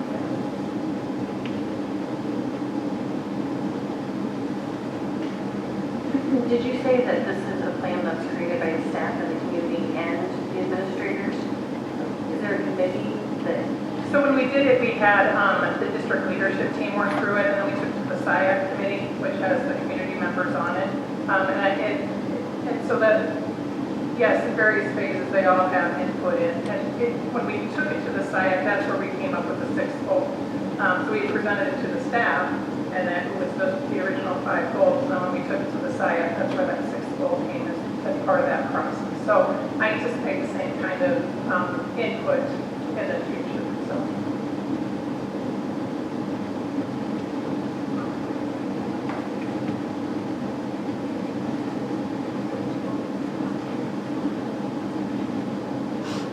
Yeah, I think that's a great question. I think one of the challenges is it's not like one person, right, working on this. So if we look at extending opportunities for kids beyond school, if, you know, Angela and Miss May, you know, Miss Steinlage and Miss May and Miss Dutcher, you're all working on that. We can have another team that's working on another component of the plan. So it's the next thing is that being the team, you don't have to work in isolation. So I think that it's about balancing and knowing how many you can put on the plate. Some will work faster than others, and some will be beyond just a year. So we do evaluate that, and we know we're not going to be able to take all these actions next year, but we anticipate with, you know, kind of targeted people working on them that we'll be able to accomplish quite a bit.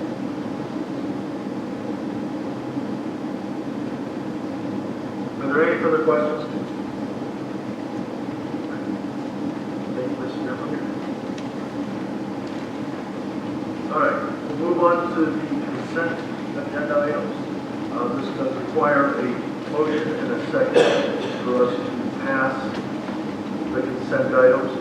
Everybody should have got the past meeting minutes, the monthly bills, the additional bills we put on the table for us, open enrollment information in the packet, and then we had some resignations and contracts and reassignments that we needed to go through. Tara Bedwell reassigned to 4th grade, Alex Boyle reassigned to 3rd grade, Leslie Crozier reassigned to 2nd grade, Kelsey Daniels reassigned to 2nd grade, Haley Douglas reassigned to 3rd grade, Ellie Lyons reassigned to 1st grade, Heather Peacock reassigned to special education, Amy Roush reassigned to Title I teacher, Brooke Miller hired as high school math teacher, Kelly Magna, hired as K-8 music teacher. Leon Sarin, hired as 7 to 8 ELA reading, pending K-2 English language endorsement. Nicole Nichols, hired as an associate. Brandon Chapman, hired as high school assistant baseball coach. And Gloria Broad resigns from FCS teaching position. Then we also have, should we do that separately? Do we bump that in here? The 2023-2024 AE purchasing cooperative purchase agreement. We also included the consent agenda items. Are there any questions? I think I may ask this every year. Could you explain reassignments and how they work? You know? Yeah. So reassignments happen typically to strengthen or solidify teams based on strengths, skill sets.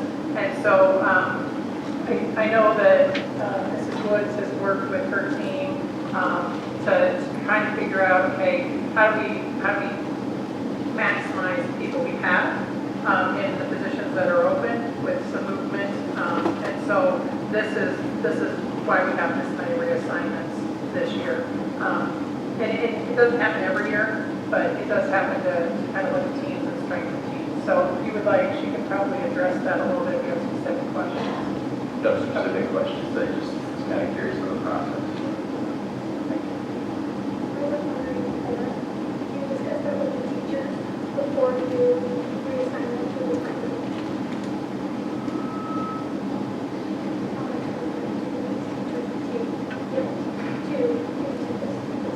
Yeah, so one of the things that's really important to me is to value our people, right? And to provide them the opportunities they feel that they're best suited for. So right now we had some retirements and different things that opened up a little bit of flexibility, and trying to navigate that is a lot of one-on-one conversations about, you know, what are you passionate about and what do you hope to accomplish during your tenure here? And all of those questions.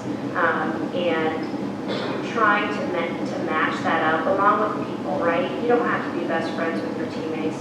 You shouldn't be worse enemies with them either. You should have a group of people you can trust and dig in with and take risks with and build something awesome. So out of all of that movement, which seems like a lot, and I can assure you that probably will never occur again, every staff member is excited for the team that they're walking into and excited for the different pieces, because on top of this, some pieces that aren't really noted in there is a little bit of compartmentalization, right? So Mrs. Bedwell, for example, her passion is social studies and science. And so while it says she's transferring to 4th grade, she also, on our draft schedule, she'll get the opportunity to teach 3 blocks of 4th grade social studies and science. So she'll get to teach to her passion and her strengths. So with everything on there, it is definite teacher involvement, no surprises, and just trying to set them up for success so they feel like they can have the best impact on kids. You're welcome. Are there any other questions on the consent agenda items?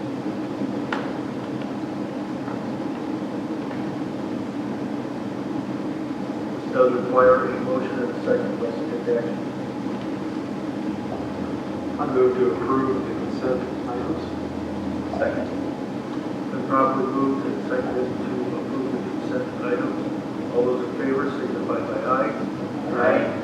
Opposed? Items for discussion, bonding capacity overview. Mr. Gillespie.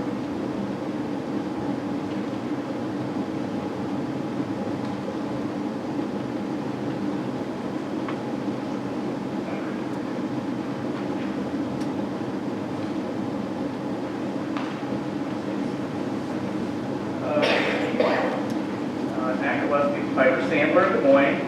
I've met all of you at one time or another. And I would probably ask Ted to put a 5-minute timer on me tonight. Many of you know that I talk a lot, but tonight I'm going to try to keep that to a minimum. We are not going through this entire packet. You've all seen this packet before or something like it. There are just a couple pages in it that are more critical that I'm going to go to. But I'm going to begin with this separate piece of paper that you have. And this is just an explanation, sort of a visual explanation of something that's called the debt service surplus levy. So the district has been doing this for several years, and it is probably going to become part of your fiscal year 24 budget. That is still for you to be deciding, but that information is on here. So just big picture, what a debt service levy surplus is, and by the way, there's about 75 of our public schools in Iowa that are doing it this current fiscal year 23, including I-35. So it's not unusual at all for schools to be doing it.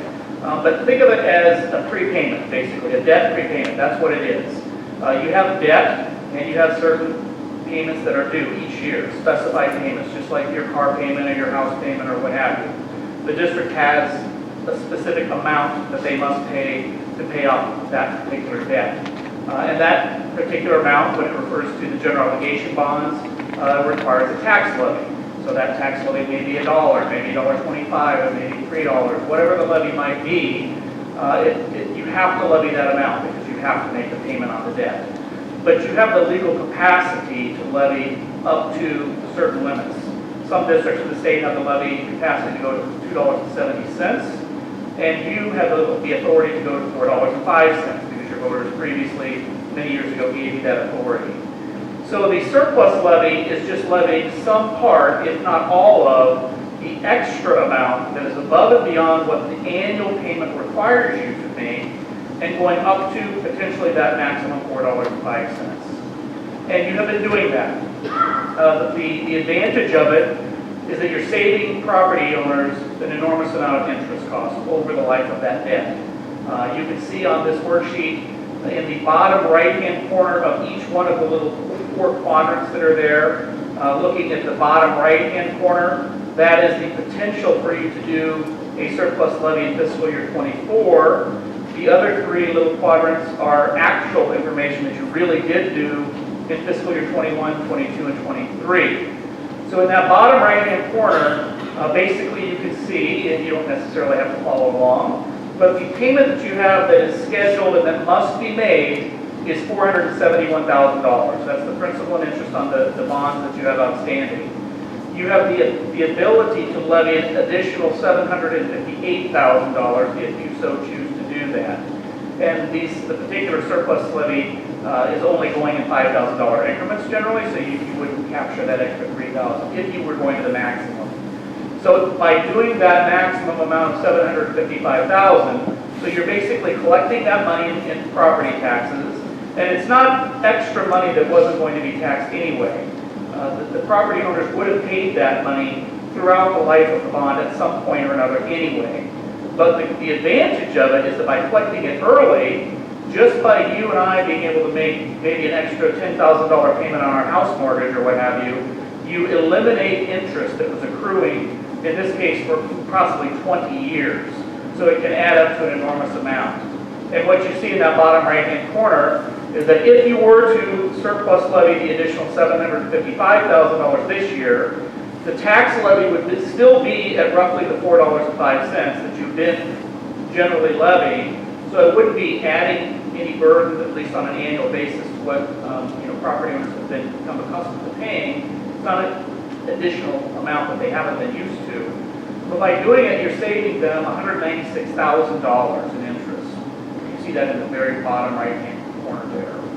The prior surplus levies that you've already put in place have saved property owners $631,000. So that's a real number, not an estimate or a guess. You have literally saved property owners $631,125 by the actions that you've taken in the prior 3 fiscal years. And by adding another roughly $200,000, if you did that this year, you would have then saved about $827,775. So that's interest on the general obligation bonds that basically built the facility, I think, that we're standing and sitting in right now. That's $800,000+ in interest that just will never, ever be paid because the payments will be made early and the bank just isn't going to get that interest payment.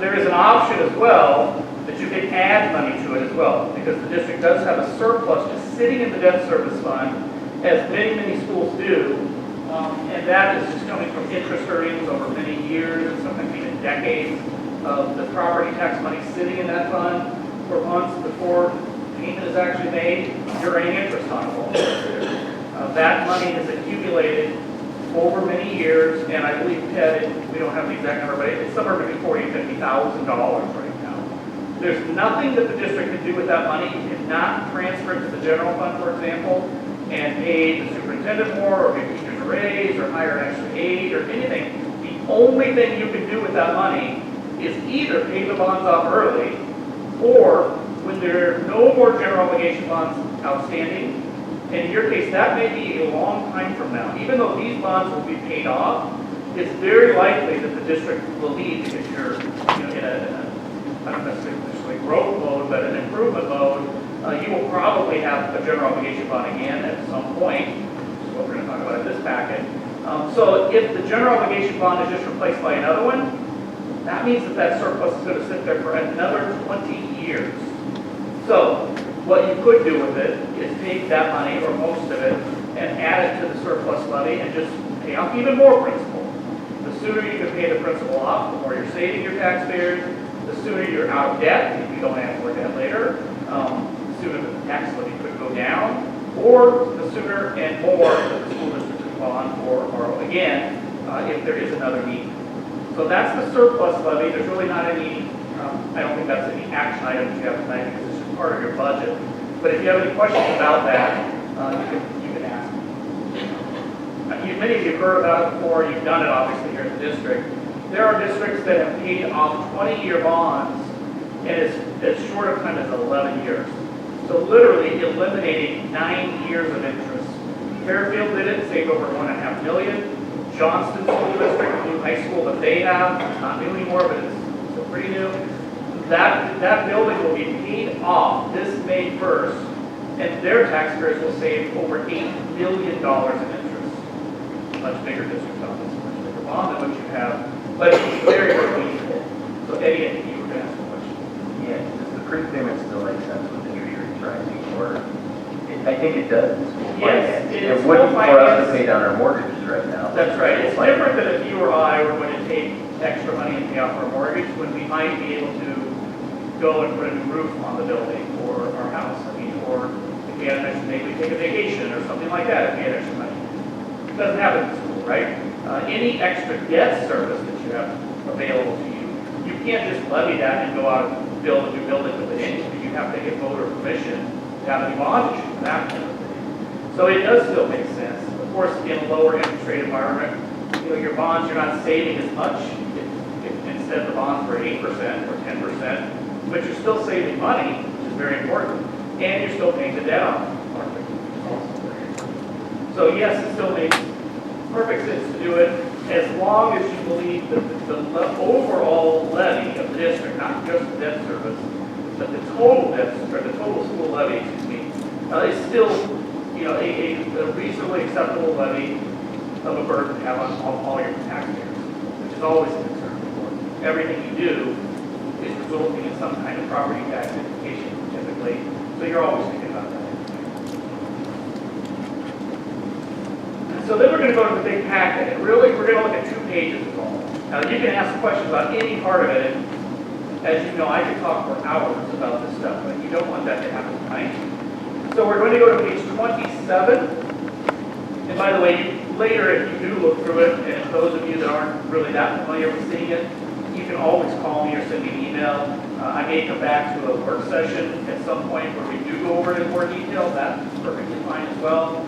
But in the meantime, if you have questions that you don't get answered tonight, you're always welcome to call me or send me emails, etc. But on page 27, and everything leading up to this is just sort of either generic, giving you information about how do you do bond issues, how do you vote, all those types of things. There is specific information about your property tax levies, your property values, the debt that you have outstanding, etc. That's all the pages that are leading up to this. But page 27 is just showing you, at least hypothetically, and by the way, for those of you that are in the audience and the board, just because I'm talking about this tonight does not mean that any of this is happening. This is still just a concept. The school board has to talk more about it, involve community, make decisions. So this might happen very quickly, and it may take years to happen, and it may never happen. So this is literally just a concept. It does not mean something is happening.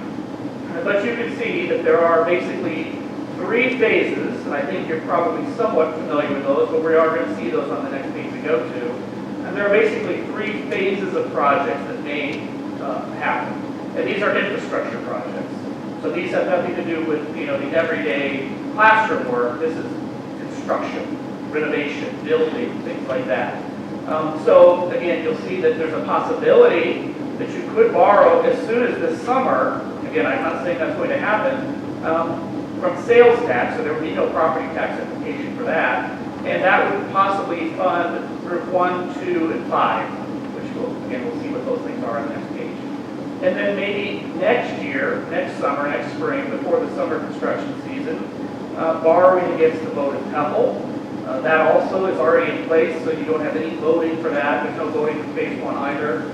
There would be public hearings, but not actual community voting. And then phase 3 probably could not or would not happen maybe until 2027 or possibly beyond that, or again, maybe never. But the reason why that particular phase would take a little bit longer is because you would need to have more property value growth, and you would need to continue this surplus levy action that I just talked about.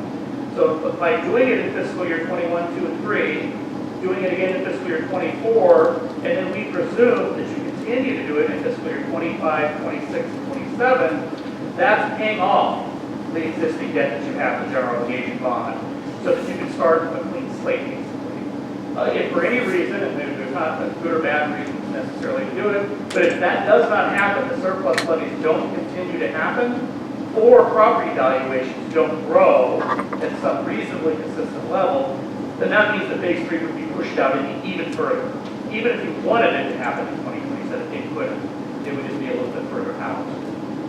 So then if you just go to the next page, this is the only other page in here that I think we'll talk about, unless again you guys want to talk about more detail.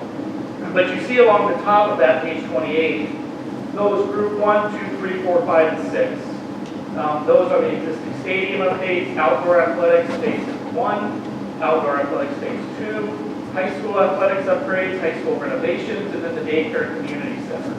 And then there are base costs that were associated with each one of those. Those costs are coming from your architect, not from me. And those were based on last year's costs.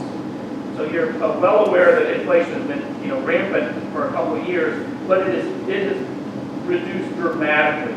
Your architect was actually using in the 20 to 25% inflation estimate going out forever, basically, which in my opinion is a little bit crazy. So what I personally did, and this isn't right or wrong, but I just chose to I used 15% for the past year, and that's probably close. It's probably actually a little bit less than that. It's probably more in the 8 to 10% for inflation. And then I just grew things at 7% going out. That's still higher than what an average inflation rate would be, but I didn't want to use 20%, but I also didn't want to only use 3%. 3% is probably more reasonable, historically speaking. So we've inflated those costs each year going out into the future. So if you're looking at that table, just to the left side of the big area where the taller columns are, you can see that would be the estimated cost of each one of those things this summer. And then the next column over is, well, what if you didn't do it this summer and you waited until next summer?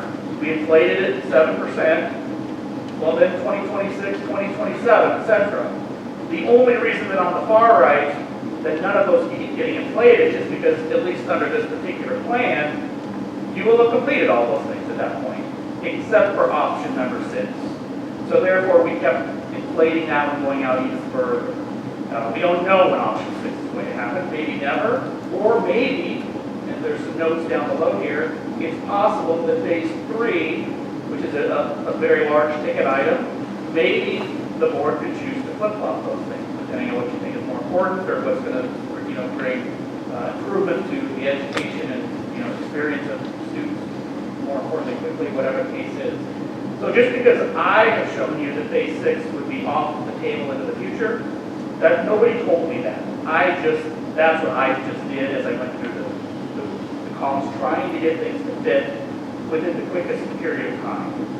So I'm not saying that Group 6 is the least important. That's not it at all. You guys make that decision. Then down below that, in order to make these things happen, what would you have to do? The school board, what would you have to do? Well, you needed to renew the sales tax revenue purpose statement.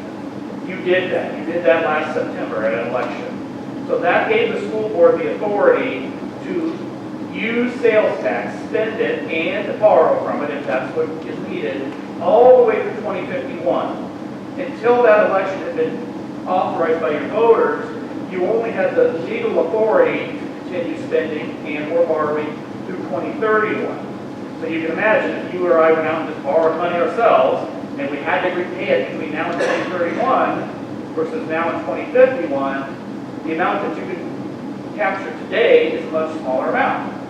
How much could you get for a 15-year home mortgage versus a 30-year home mortgage? There's a big difference between those two numbers. The same thing here.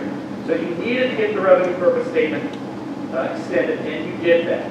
By the way, that was mandatory on all school districts in the state. That was not something that was unique to I-35. Every school district, per the legislative change that was made in 2019, was required to have that election at some point between now and 2031. Most schools have it done, now you do as well.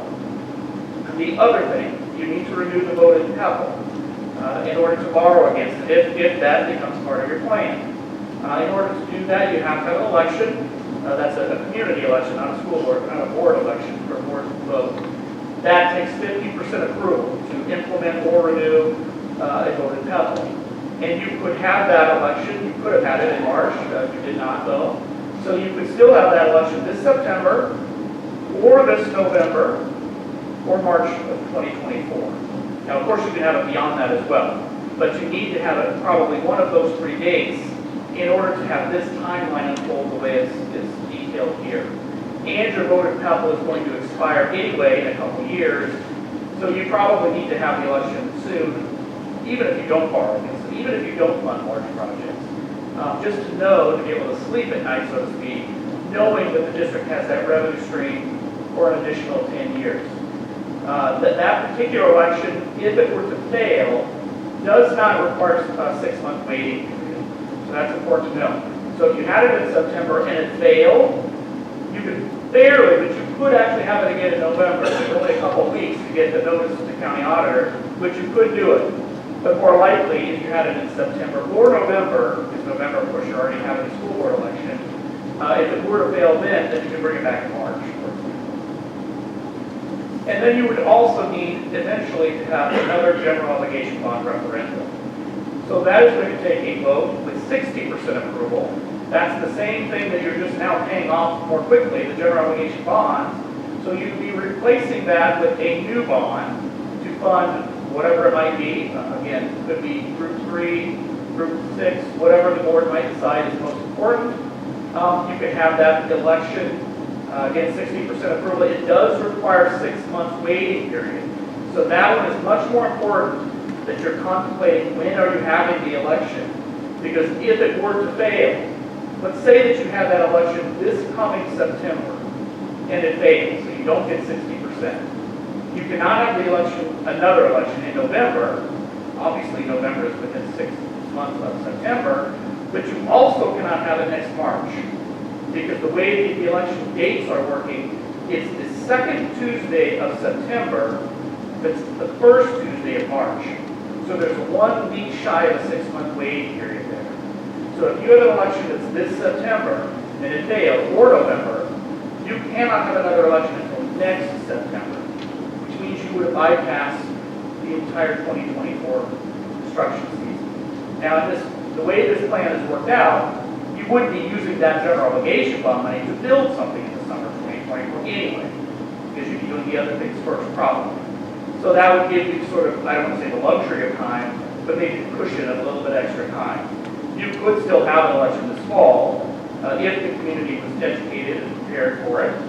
If it failed, not the end of the world. It'd be great if it would pass, but if you did have to bring it back, you're really not delayed because we don't expect to do that project until maybe 2027-ish. Even if you voted this fall or next spring and it passes, that does not mean you can even go out and issue the bonds.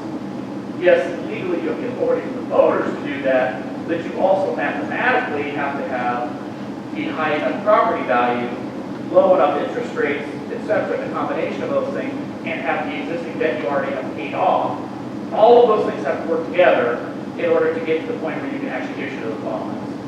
But you can see there the timeline of when that could happen. And again, the surplus levy that you are probably doing in your fiscal year 24 budget is critical, that's a critical part of that. Because you do need to get the debt you have paid off so that you can hold the next bond issuance, if that happens, as close as maybe 2027. Probably not going to do it sooner than that, my guess is, unless there's a massive rise in property values.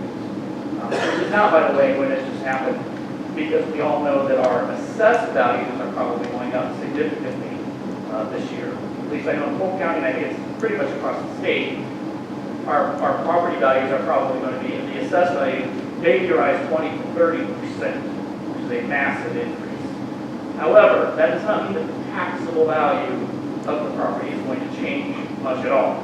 There's something called rollback, which I'm not going to get into, but if you can ask questions about it, there's some information in here about it. The rollback percentage will just be changed to keep the taxable value of property from going up 20 or 30%. That's just not going to happen. So don't panic, you guys do, when you see your new property value from the county assessor. Just because it goes up a lot does not mean that your property taxes are going to go up by that amount from the county or the city or the school district. None of those things. It might go up a little bit, that's just the nature of things, but it's not going to go up 20 or 30%. That's just not how it works. So, there's a little more than 5 minutes, but any questions that you guys have about either of these things or things that I didn't talk about? I do have a quick question on the voted renewal. What duration is that going for to do? When does it start and what's the duration? Yeah, that's a very good question, because your current voter council has not expired yet. You do have, I think, 3 years left on it. And so it's critical that when you write the language on the ballot, which your attorney will help you with, that you need to have as many eyes on it as possible, because the attorneys make mistakes. We all make mistakes. So it depends on what you put on the ballot. Now, that new period cannot extend more than 10 years, but it's 10 years of new authority. So let's say you voted this fall, and I'm not saying you're going to, but let's say you did, and it passes. And let's say that the bond language was written correctly. And that means that the authority you're asking voters for will begin 3 years from now. You're not throwing away the authority you already have. You're just adding to it. Now the problem with the language is that occasionally I've seen this happen actually to one of your neighbors, one of your next door neighbors. And the attorney just made an honest mistake and nobody noticed it. They began the new period a year earlier than they should have. So in your situation, if you have 3 years left, basically you threw 1 year away because the new period started a year early. So we want to, it's not the end of the world, but it does restrict your authority. You lose a year of that ability. So it can't be for more than 10 years, and then it can't be for more than $1.34 tax money, and 50% approval from Is going less than 10 years? Not common at all. Yeah, I think maybe I've seen literally 23 years, I might have seen once ever. It's just not very common. And the reason that maybe happened the one time was because that particular school was going to borrow from it. And they knew that they didn't need 10 years of repayment. They knew that their project was $2 million and that 7 years of the capital revenue would pay off the debt instead of 3. And they didn't want to tax people anymore. So that was a legitimate thing.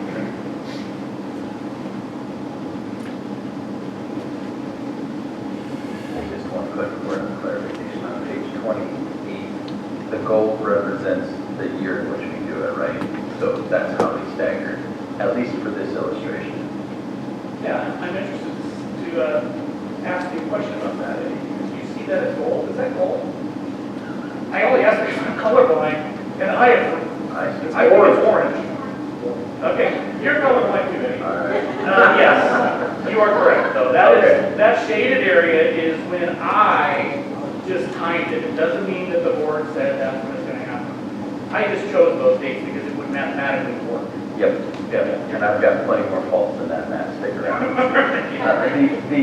But if you go through so just bring it up to 10,000 foot above, the facilities committee kind of dreams what's available, right? The architect's plan, and you allow us, the capacity, right? What can we do with the money that we have?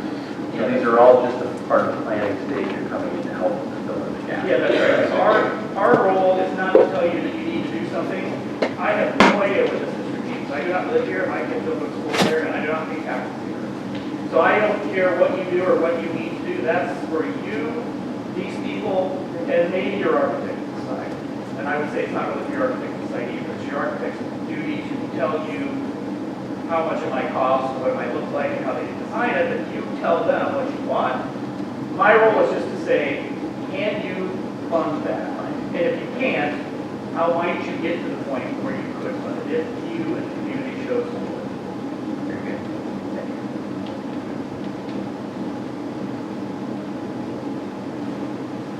Are there any other questions that we have here?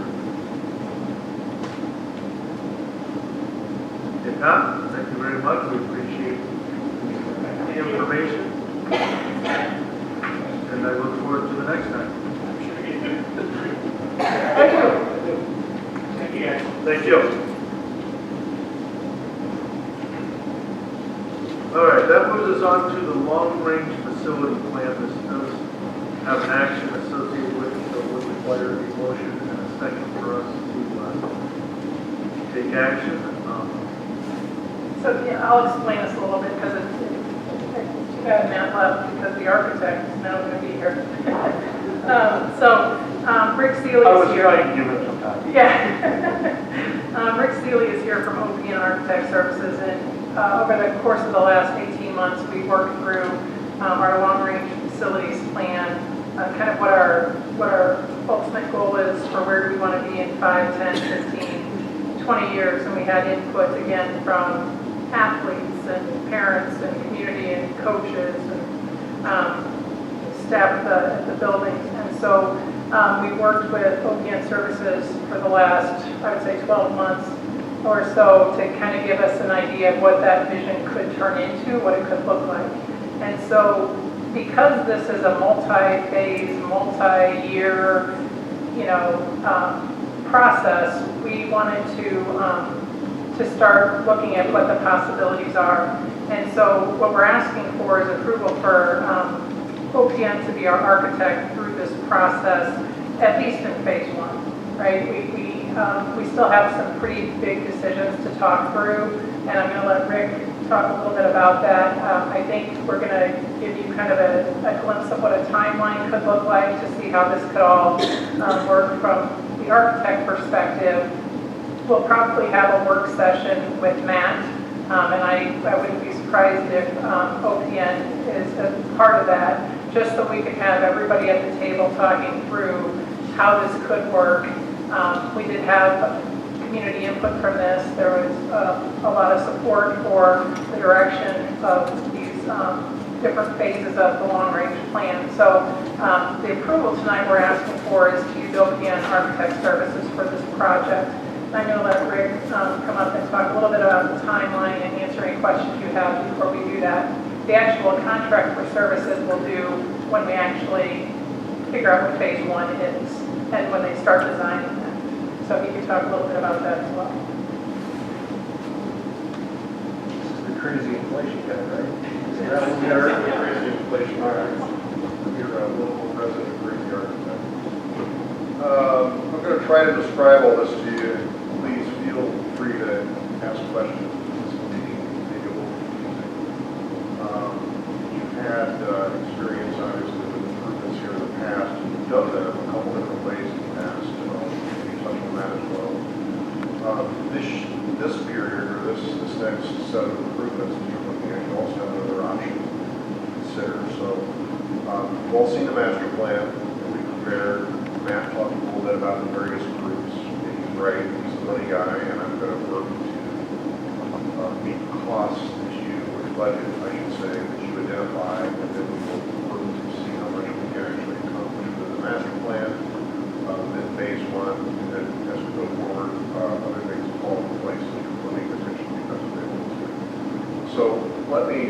first say, you can hire an architect.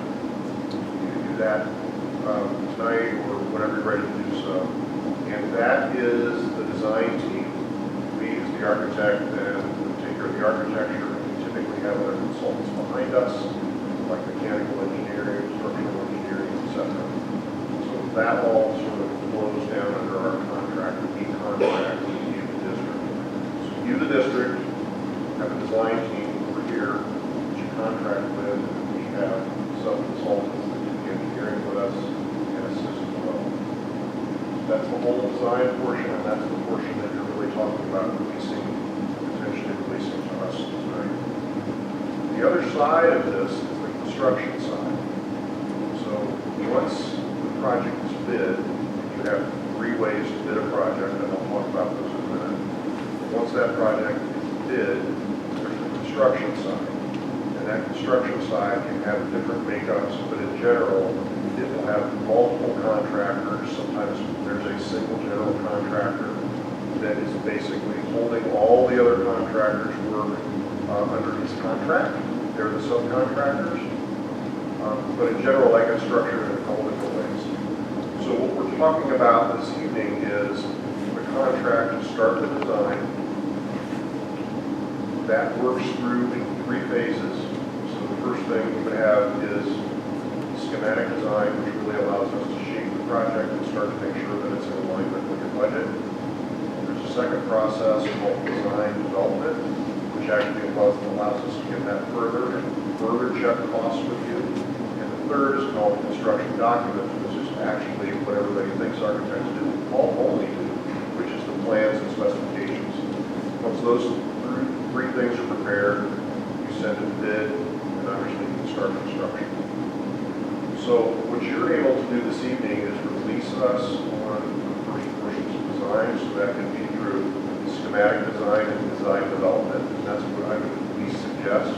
You can certainly run it through construction documents as well, making sure that obviously we are on target for your budget.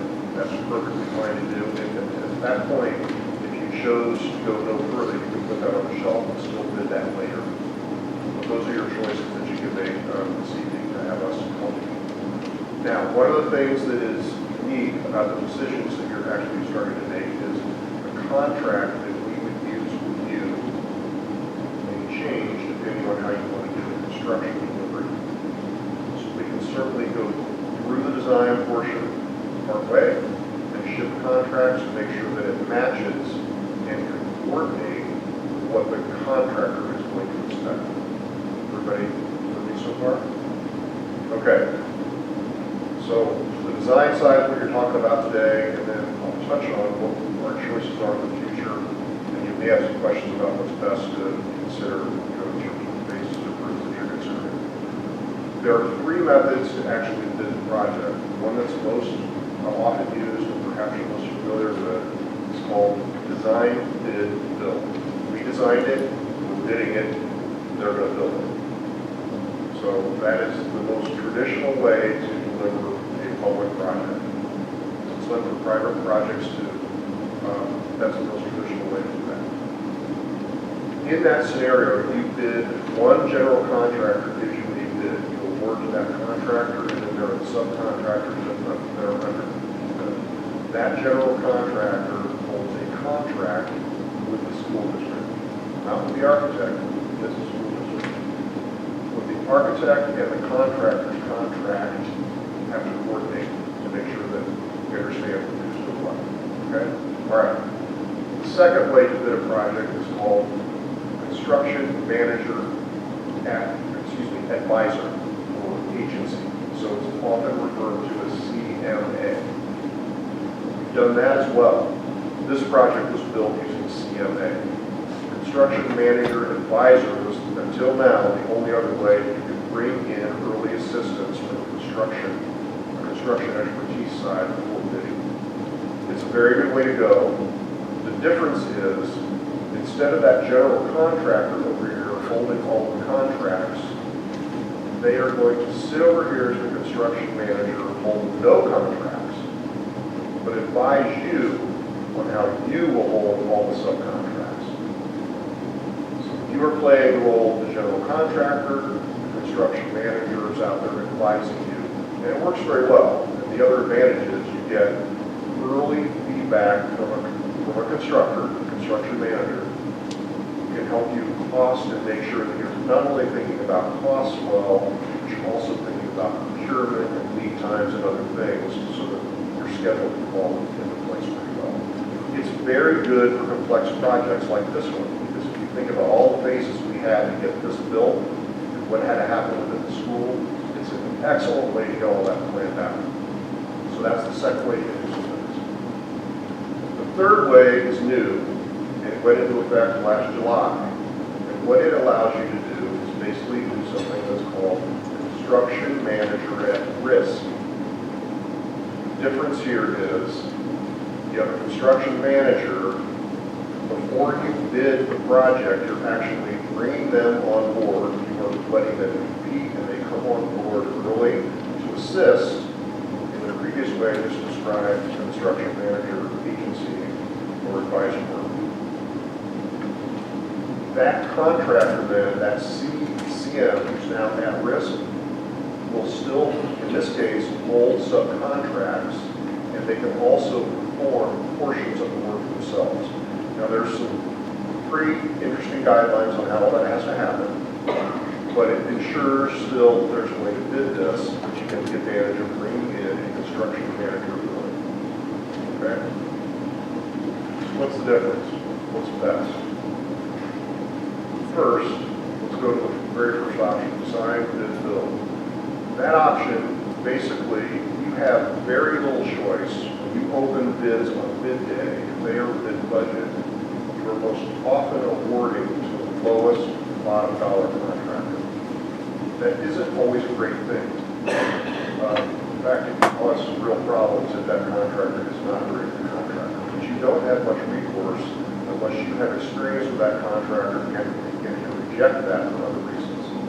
So that's the first option. It's sort of a forced marriage, if you will. Okay, the second option, construction manager agency or advocacy, or advisor, you don't have to do anything to set up a long process for the award or to give a contract to that CM. You can identify a construction manager tonight, tomorrow, whenever, and say, we trust you, we're going to have a contract with you, we're going to get this thing going. They can get on very quickly then and can assist, and you're still allowed the ability to manage a construction, a complex project, or a project with multiple phases fairly easily. The difference there is, and this is an issue that if you have a good construction manager is a non-issue, is that CM that's over here advising you, they don't hold any of the contracts. They're responsible. They don't have a hammer, if you will, to force the contractors to do some things. They can tell you and us how to handle it, but they're not there holding the other contractors or subcontractors' contracts directly. If you have a good CM, that's a non-issue. And you can select, or you have the ability to select a good CM because you have the choice to be able to go out and compete. Okay.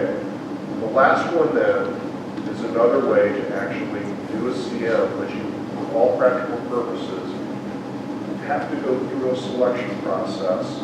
That selection process has criteria, evaluations, and we have ads that need to be out for certain periods of time. It's very much like all of the ads and other things that you have to do in preparing for a traditional bid.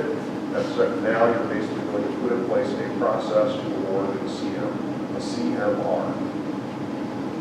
You have more flexibility than you do with design, bid, build to make that selection.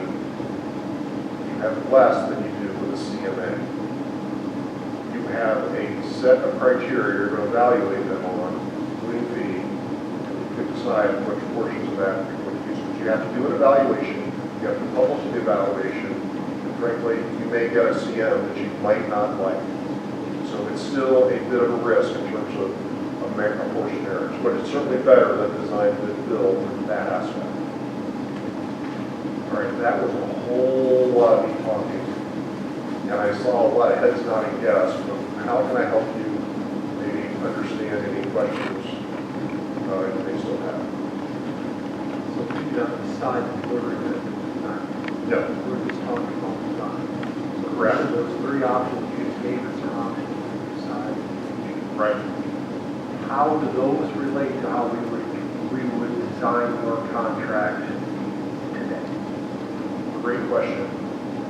What I would tell you is one of the things that's interesting about your project is there may be ways that we can release some things early and start some things this year. For all practical purposes, if we were to say we're going to do this design bid build, we're going to do it all at once, it's going to take us till probably September to be able to release this whole thing for bid. So really, you're going to start this thing, you'll start the planning of it next spring, and we could probably start grading or other things because they would be away from the school. But you're really not probably getting rolling this year per se, if you did it in that fashion. If you did CMA, for instance, you can pretty much quickly select a construction manager.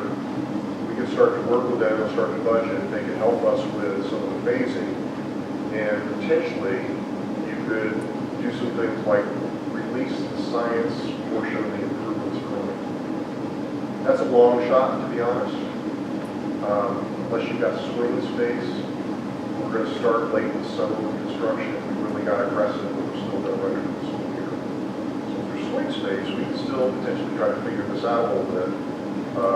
And a CMA might be the way to go, at least for that portion.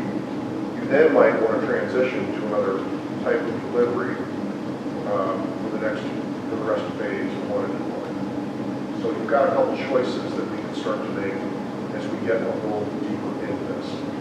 I want to touch just briefly on CMR. CMR will take you 8 weeks to get the construction manager at risk on board at a minimum. It's probably more like 9, maybe 10. And that's due to the process that has been required. Frankly, there's portions of it that are very specific. There are others that I'm using an estimation of the appropriate time I would think you would need to get it to happen. So as we get into design, I would like to have, I'm either going to have a cost estimator on my own, or we're going to have a CM and some capacity to assist us. The sooner they're on board, the better. That's what I would tell you. I guess part of my original question was, if you were going to start that design process soon, we're going to get you going on that. What does that contract look like? Is that a cost plus? Is that a GMP? Is that a straight T&M type of contract? What does that look like? It would be a lump sum contract, and it would be divided up by phase. So for instance, we would have a set amount of fee for schematic design. We would have a set fee for design development. We would have a set fee for construction documents. And there's another one for bid, and there's another one for the construction administration period. So it's typically a lump sum contract. We will write that with an understanding of what we believe the scope of work is, and usually we can correlate that pretty close to what we think the budget is, and we'll get that in a reasonable range. If it changes, there's methods to adjust it. So for instance, if we decided we had, I don't know, another $1.5 million, and somehow we could push this project, and that's beyond the scope out of phase 1, we can easily add that later. So we would write that, what I would suggest is we would use something called, the American Institute of Architects is a series of contracts that make sure that our contract and the contractor's contract are all coordinated. They're specific to the types of delivery. To start, I would suggest, unless we know for sure that we're probably headed on the CM one way or the other, I would tell you that we ought to use B101 is what the traditional design contract would look like. That can easily be transitioned to the other version, no matter where we are in the process. And we've done that before, certainly too.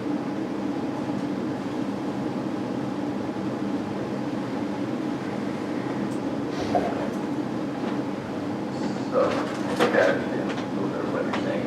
We're using the design bid build for our air conditioning that we have. Sure, typically we're getting high quotes on. And a lot of the projects that we have here are very much in line with some of the other small dollar amounts that we're regard to it, which there's nothing we're going to do tonight that won't help us plan longer because we don't have to buy yet, not for that. Not for that. And is that, do you think that same problem is going to exist for some of these smaller dollar projects, no matter what method we choose? Yes. Yeah, especially right now. I mean, in many cases, it's difficult, especially if you're in a rural district, to get bidders. So they can be limited. It fluctuates a little bit. We had a very hard time last year. That interest in that competition has increased now, but we are still in a labor shortage market, and that's one of the reasons that I think it may be better to try to do a larger project than a smaller, because you can get more interest from bidders the larger the project is. So, for instance, peeling off just the science on it may not be ideal. You may want to package that with a larger dollar value of it. Are you doing any current projects, your firm doing any current projects under CMR? We have done many under CMR. We have explored doing them specifically for K-12 work, but they're just coming online. Our projects for CMR have typically happened at the college or state universities, and those projects could be 40, 60 million or more, but we are very familiar with working in that environment as well. And it's a good way to deliver things as well. But under the current new law that was put in place, have you had any? No, but it's the same thing. It's the same contracts, everything. So it's, and frankly, the only difference is they'll just be smaller projects. And the outlaw design building. Right.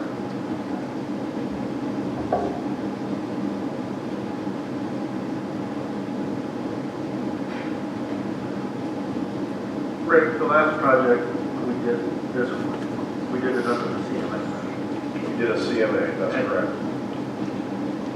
Did that run smoothly through that project? Was that something that, there was pitfalls that we encountered that they were unexpected? There are always pitfalls and unexpected things. I would tell you, it went better, I can assure you, that if we had done the design and built. It was the absolute way to do that project just because of the phasing, and frankly, it probably was less painful for the building occupants. It was done sooner than it had been designed and built, in my opinion. I have a very difficult time sometimes closing out design to build projects. When you've got a CM on site, they're the eyes and the ears on the site. They're impartial. In the case of a CMA, they keep you informed, they keep us informed, and it tends to move along a little better, especially on more complex projects.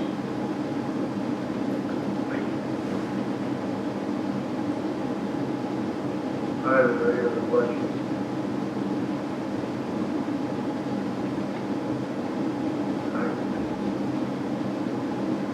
Does require a motion and a second for us to move forward. I'd move to approve the proposed recommendation to move forward with the long-range facilities work with the architect services. So, the properly moved and seconded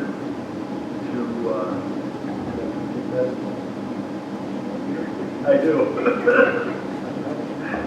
To move forward with the proposed recommendation to begin moving forward on the long-range facilities work with the All right.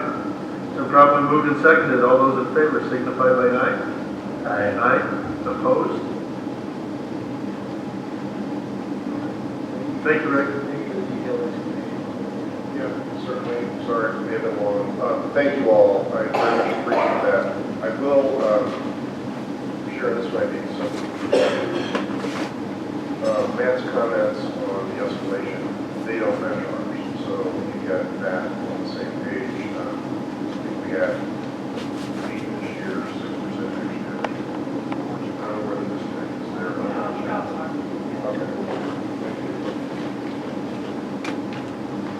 All right, redistricting, district redistricting. This is also an actionable item. It does require a motion and a second for us to take action. So this we brought to the board last month so that our community could look at that and kind of see what the proposal was. We contracted or worked with Cornerstone Geospatial Consulting for this. This is the result of our 2020 census. So we do this about every 10 years. And we shift so that there's about a 10% variance in the districts that serve the district. So we still have, this doesn't change the number of districts, we still have 4 director districts, and then we have 1 at-large position. And so you can kind of see that there's not a huge change, but you can kind of see here is, it's not letting me move. You look at the, this section of the District 1, and you come up here, it shifts a little bit, and that's the change that Geospatial, or Cornerstone Geospatial is recommending to balance that district to be about 10% in the population. So.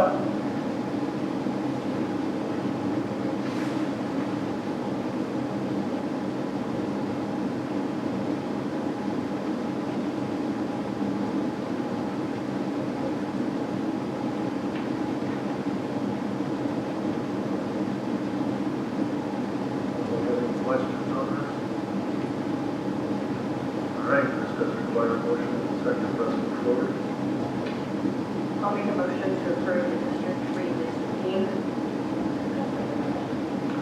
Properly moved and seconded to approve District redistricting. All those in favor signify by aye. Aye. Opposed? Standards-based grading update. This is for information only, there is no action to take. So we have a few members from the standards reference grading team here. We had some questions that came from board members, I think from conference time, and so we wanted to just give an update on where we were. And so the team, Ms. Whitson is here, Stephanie Good, one of our instructional coaches, and Mrs. Wood is here to give us an update. So.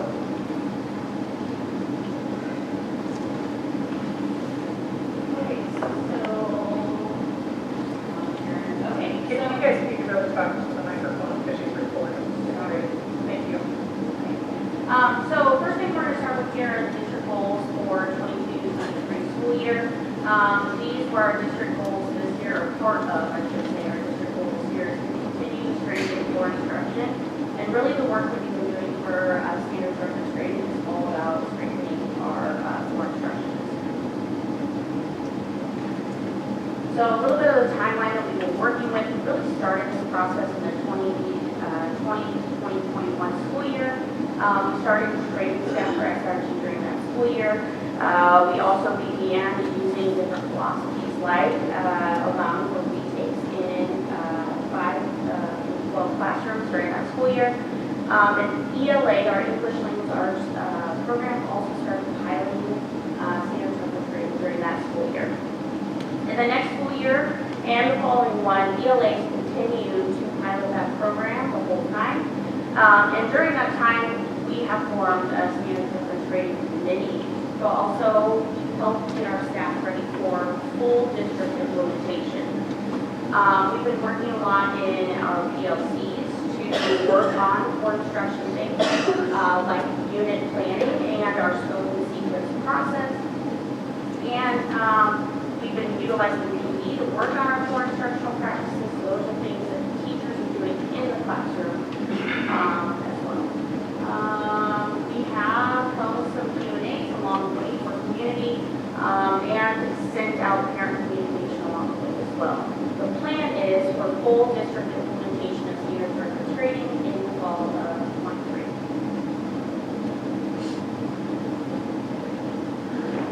So again, just reiterating that this is the work over multiple school years and multiple staff members and centering on this SRG team.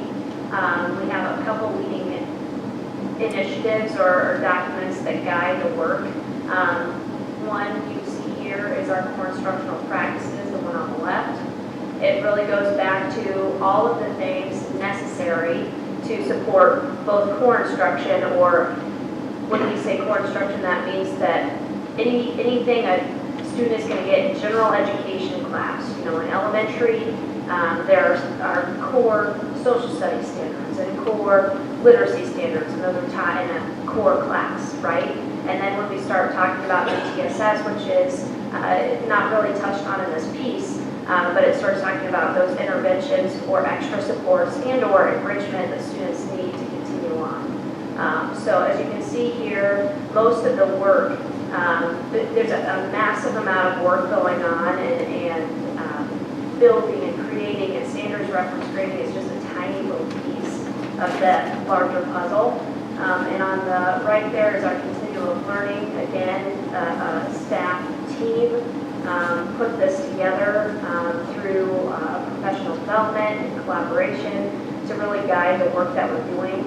And again, I think the big thing to point out, we can flip to the next one, is out of these 3 leading documents that we have to guide this work, you can see 99% of this work has to do with how we're supporting kids in every classroom in that core instruction. And standards reference grading is this tiny little piece about feedback. So the ratio is important to mention. I think some other key things to know are standards reference grading is very common in elementary schools. It's just rare that you would find an elementary school that does not grade in this way. And it's very common practice, and as we continue to see this grow in other states and in Iowa, it becomes more and more that secondary piece. And we'll get into more details about why, but I just wanted to show you those leading documents that kind of talk about the whole picture and where SRG falls into that. Okay.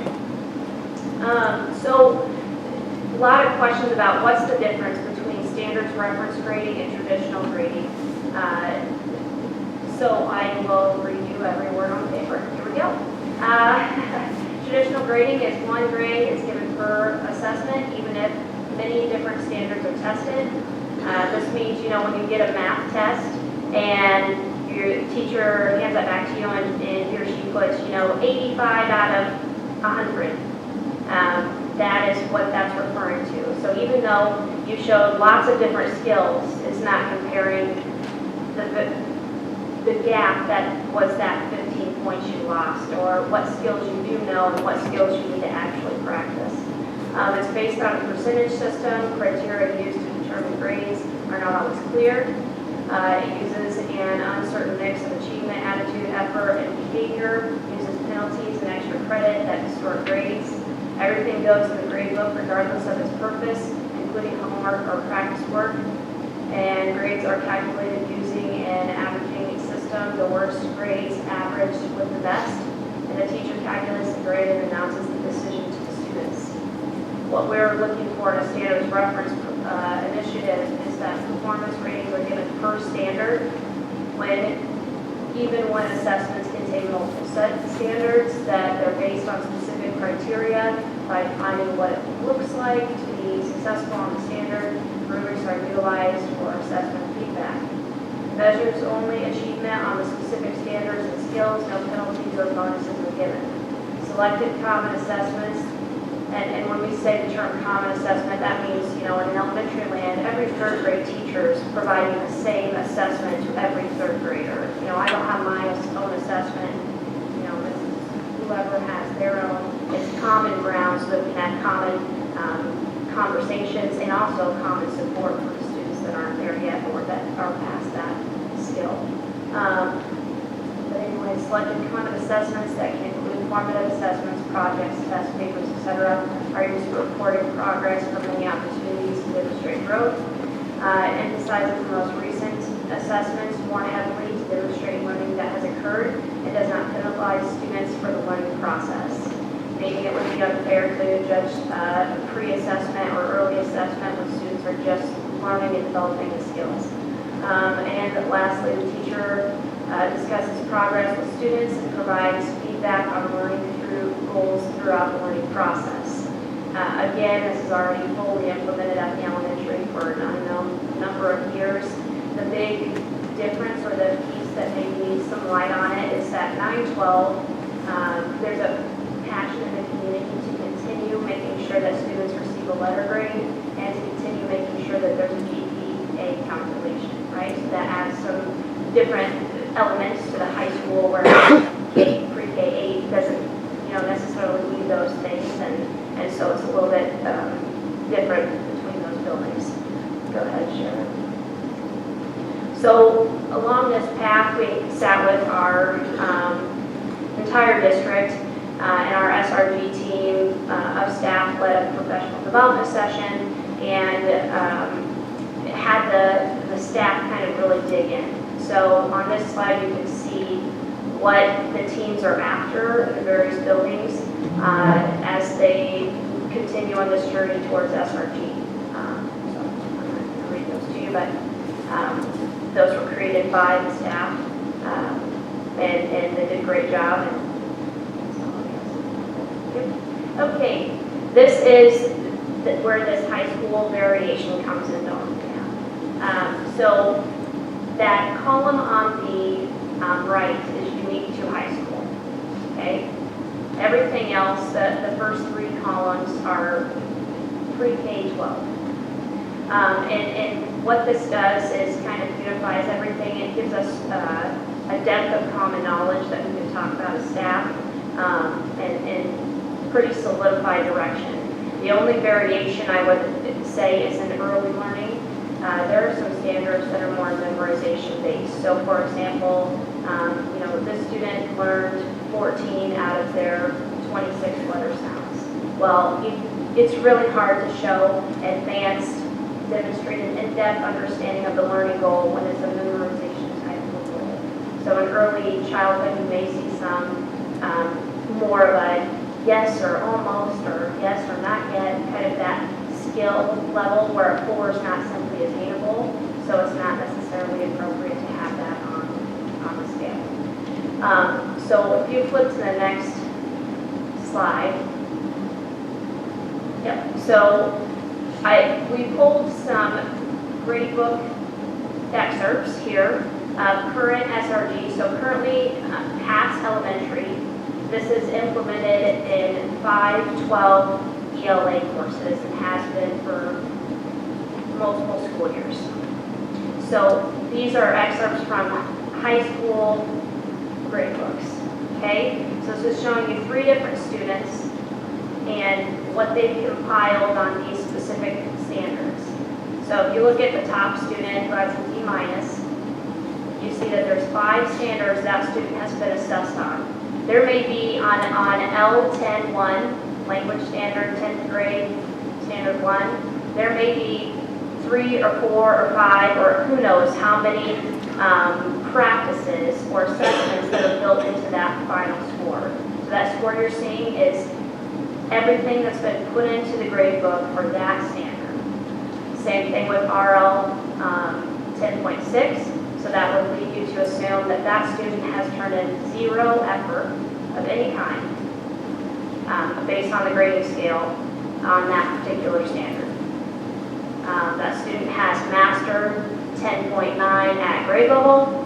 That student has not turned in any evidence of learning on standard 10.10. And that student has mastered standard RI 10.3. As you go down, you can see the next student who currently has a B+. And this is where it gets interesting, right? If you go back to the previous slide, you'll see that a B isn't listed there, right? But what occurs is, and I'm not a math person, so bear with me, but let's say hypothetically, a student turned in 2 3s and 2 4s on standard 10.3, right? Those average out. So it doesn't just take, I don't know what I'm trying to say. Thank you. Okay. So what happens in the grade book is, so there is a percentage associated with each score on the standard scale. So 4 is 100%, 3 is a 90, I think it's a 93. And then a 2 drops down to a C percentage, okay? So what happens is when you have multiple standards that you're assessing, a B is still possible in grade.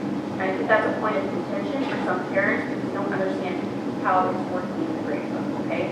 So if I have an assessment with 4 standards on it, and I got a 3 on 2 of them, okay, so 2 3s, and the other 2 standards I got 2s, it's still gonna average out that that student was able to get a B on that assessment.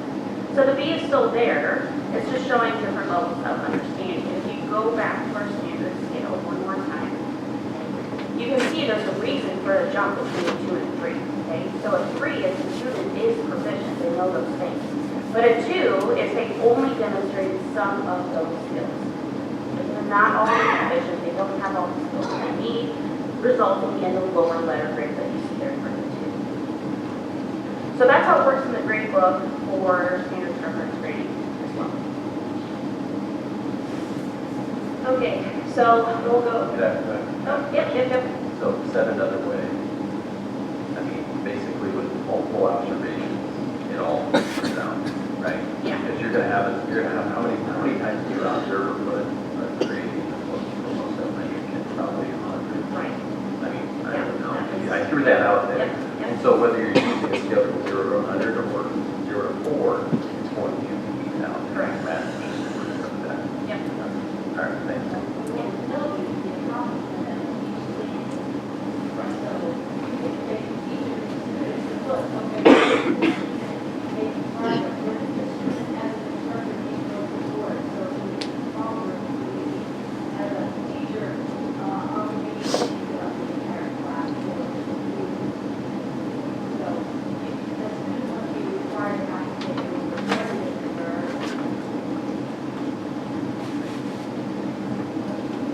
Yep.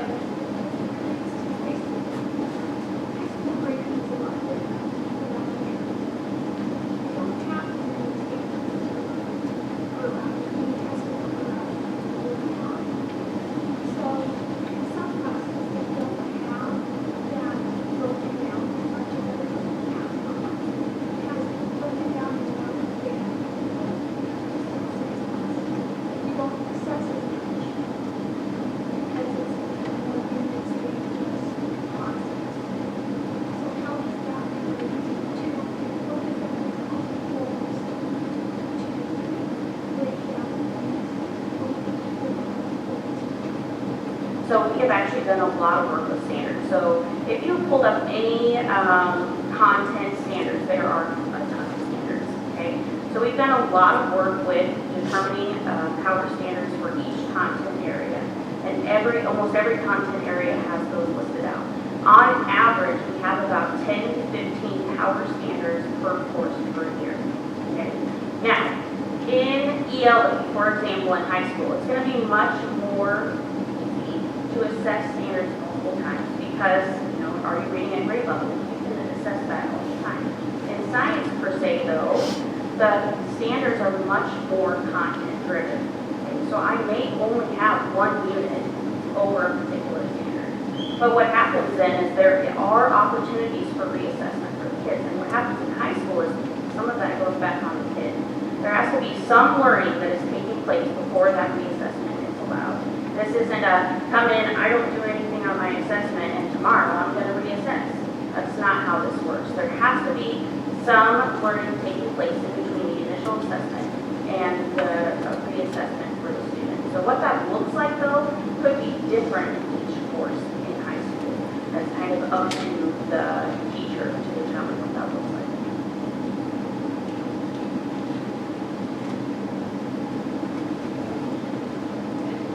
With the integration, I know that we had approved a different software from Power School to Infinite. Did I say that? Okay. Has that started, that integration? So on the back end, yes, right, we have several people kind of working to shift that data from Power School to Infinite Campus. From the teacher's perspective for this piece, we have not started that training yet, and right now it's scheduled before school starts in August. Okay, so that's scheduled before August when school starts, and it's supposed to be implemented across every subject for all of the teachers. Just the grade book tool. So just clarify, so the only piece that we're talking about is a digital platform where you put this in, not any more depth to it than that. Does that make sense? Okay. Well, I just want to make sure that teachers have enough time, because I think that we've switched a couple of systems, correct? Yep, so we've asked that that training occur this spring, and due to several circumstances, it continues to get more moved towards August. So we can only kind of deal with what we have, but at the same time, that's a digital platform that teachers have to log into and input. They already have the knowledge and resources to do the actual job of student So I can talk to that a little bit as well. One of the challenges is that when we transition our materials over, our data over, we're starting with our students, their contacts, that information.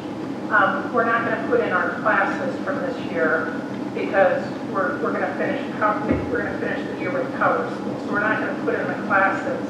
So what we're asking the company to do is give us a demo of what it looks like for when they're here in the fall. We won't actually get our data in our classes until the fall when kids are put into register, but we're asking for a demo now, and it's not going to be our data. So it'll look a little different. So it won't allow our teachers to go in and play, but it'll allow them to see what it looks like and how it's presented and talk through the steps of the process. And then in the August training, they'll actually get to see their data, their kids, their classes. So that's the difference. Our data isn't, we're not going to pre-populate our classes that we're finishing. We're going to wait until next fall to do that. So was there any data that integrated over that doesn't have to be rebuilt? Sorry, I don't understand the systems, but the time that I think, because I've heard, from teachers, it's a lot of work. And so getting it from one system to the next system, I think is very time consuming to learn the system, then to explain to the teachers why the grades aren't in the books. So I think that there's still a lot of learning and communication that needs to be done with the community, and I want to make sure that the teachers have that support, because I feel like there's a bit of a stress with that. So I do have a concern. That's been not just the infant campus. I think you're talking, I think there's two different things. I think it's with the whole process. But adding Yes. another system adds another layer. Yes. Correct. So I just want to make sure that that's really important to me. Correct. I think we replaced the whole English department last year, or this year, excuse me. So we have people who are no longer here, who maybe built the systems, learned the systems, and those people are gone. So now we have a new English department. I talked through it. Right. So I just want to make sure that, Yep. again, the teachers have the support and the time to learn it, and Right. communicate that as well. And I'm going to explain a little bit about that because I think it'll help maybe understand the whole process. Part of this is, if you look at the English language arts standards, there's 56 standards. Well, there's not enough time this semester to teach all those to mastery. So part of the heavy work has been prioritizing those standards. And then once that prioritization of those standards happens, it's okay, now these are our priority standards. What does success look like? So creating proficiency scales around that. Those don't lead with teachers. So those priority standards are ours. So whoever comes in to teach English language arts at any level has those same priority standards. That's some of the heavy work that's been done. Or is it, it's finishing. The proficiency scales, they don't change with teachers. So when you come in and you start teaching English language arts or science or whatever, those proficiency scales, those expectations for what success are, those don't change. That's the heavy work that we're doing, or have been doing for the last year and a half, 2 years. And that has been time consuming. That's one of the reasons why we added another two prep times for teachers. So they had multiple periods to work on that they hadn't had before. So all of those things, you're exactly right, that took time, and it's still taking time. Teachers come in then, and they can use their skill set, what they do for teaching, and put it into place for how that happens. But those core things, which we had to put in place in order to understand any curriculum, vertically, horizontally, that had to be work that happened, and that's what some of that heavy lifting I think that you're talking about. Now, taking that to the next step is, now that we have that, how do we put that into the system? And that's all work that, I'm not gonna say too loud, but Heather Wells will be part of putting that. So we're not asking teachers to go in and put their standards in. That's all gonna be front-loaded for them. They're gonna use it just like they would a grade book. So that's the learning piece, is how to use it now like a grade book, as opposed to uploading all that into it, because that'll already be part of the process between now and the end of the summer. Does that kind of help explain a little bit more? I would also add that from the, elementary teacher perspective, there is a lot of teacher autonomy built into this process. Meaning, I get to decide essentially what my developments are and how best to teach that to my students. So as, secondary staff gets into this, knowing they can be back on those elementary teachers and have that experience and know, hey, it is a little bit of a heavy load to begin with, but then once you get a build through it and how you get to teach is super special, right? And I question teachers. Sometimes I say, well, why do you teach that? I don't know, because the book told me I had to. Well, why, right? And so teachers need to really understand that they have the power and the say to talk to you, to reframe things or not do things because page 19 said so, but do things because they think it's what's best for their kids. So building that in along the way is where that becomes really meaningful work, and it takes a little bit to see the fruits of those labors. Well, we've also done a lot of vertical alignment work with this too, with making sure that we don't have gaps that we're missing somewhere along the way in different content areas for students, or making sure that we aren't teaching the same thing 3 levels in a row, and did they really need it 3 grade levels in a row, or could we have given them something else? So we spent a lot of time doing that too. There is some front work that we're doing. It is heavy lifting. It is time consuming. But once we get through that piece, it becomes a much smoother process for teachers to work through.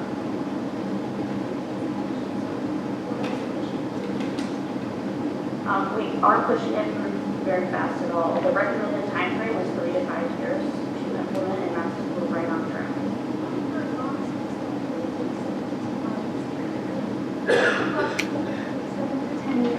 I don't think any of this stuff to go through. I don't think any of the research that we have used or read anywhere recommends 7 to 10 years.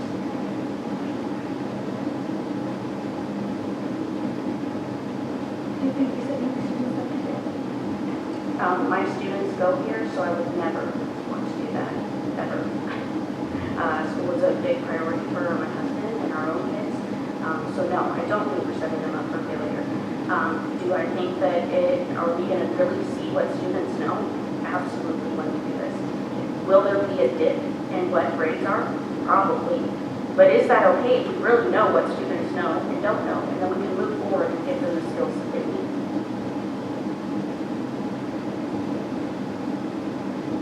So some of the standards that you're choosing to focus on certain classes set some kids up to get lower grades than they could have based on having different standards within that class.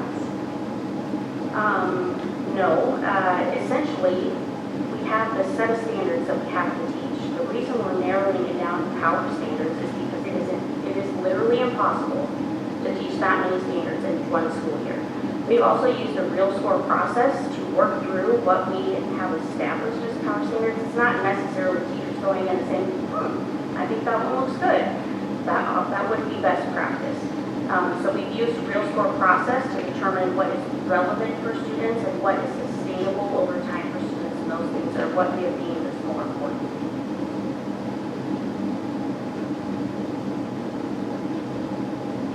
Okay, so nuts and bolts here.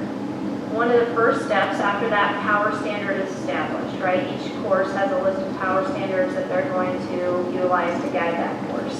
The next step is what we refer to as a proficiency scale.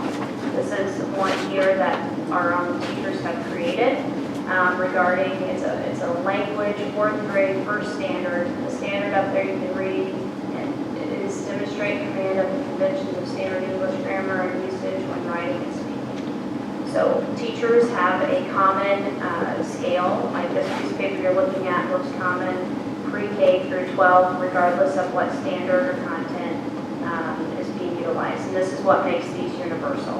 The standard doesn't change. It's, been adopted by the state of Iowa, and it is what we are to teach. So no matter what school you go to, that's a standard, and a 3 really is a 3, right? There's not a whole lot of flexibility in what a 3 can turn out to be when the standard is written the way it's written.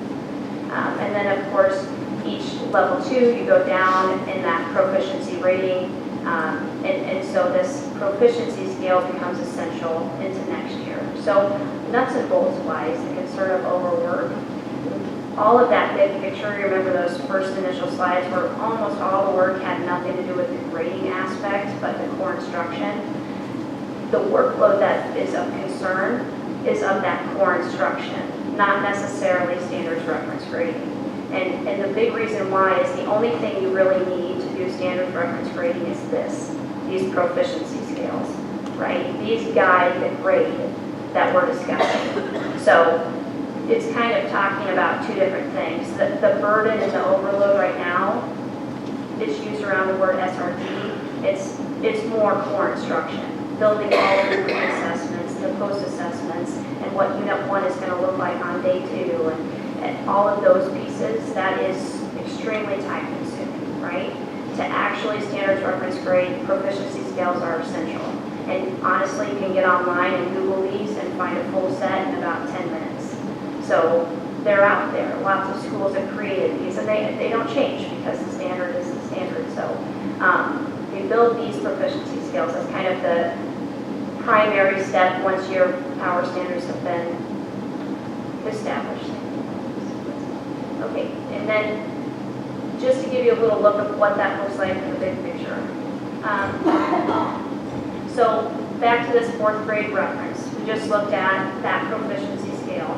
That row across the top is that proficiency scale. It's literally the same words, okay? And it's very clear on here that a 3 is proficient, and that in order to get a 3, that's the criteria that a student needs to meet on this particular language standard, okay?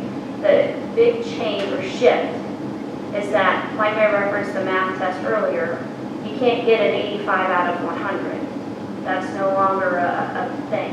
But what you can get is specific feedback on that standard. So this lower kind of bracket shows a rubric that's not standards reference grading, and that it has a total, it's worth so many points, and that proficient is an arbitrary number of 11 to 15, right? And various pieces can be of various weight, and you can see on here it says this writing is mostly neat and can be read, right? So it's kind of targeting pieces that aren't necessarily essential for a kid to show you that they can in fact form complete sentences with some variety and correctly use frequently confused, grade appropriate words like to, and there, and there. What else do I miss?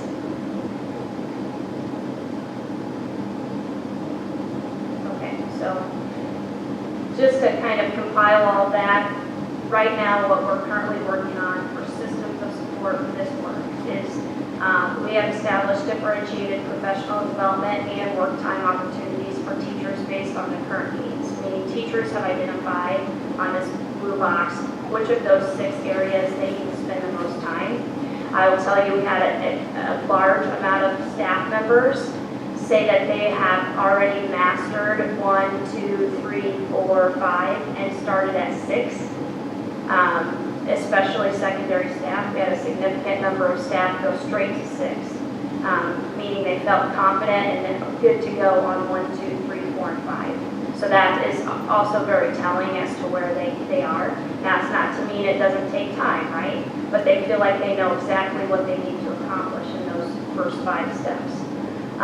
Yep.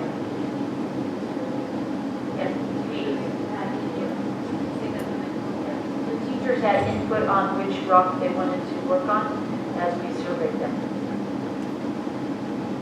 In addition to that, and that right now is occurring on a month of PE, a day of PE. We're building in 2 sessions for the remainder of the school year, and then also looking ahead to next school year to maintain that. So, for example, if a staff member came to the 6th session about grading, and they've already had that spiel. They can come visit with me again, we can talk through it again, or if they just need work time to work, then they get that time to do so. So we're trying to build in both the support and the time to build, right? An additional piece is that there's work time for staff teams to collaborate and develop core instructional elements. So in elementary land, this looks like what we refer to as PLC, and data day. So my teachers get 2 times a week with their grade level team or various team where they get to build these things.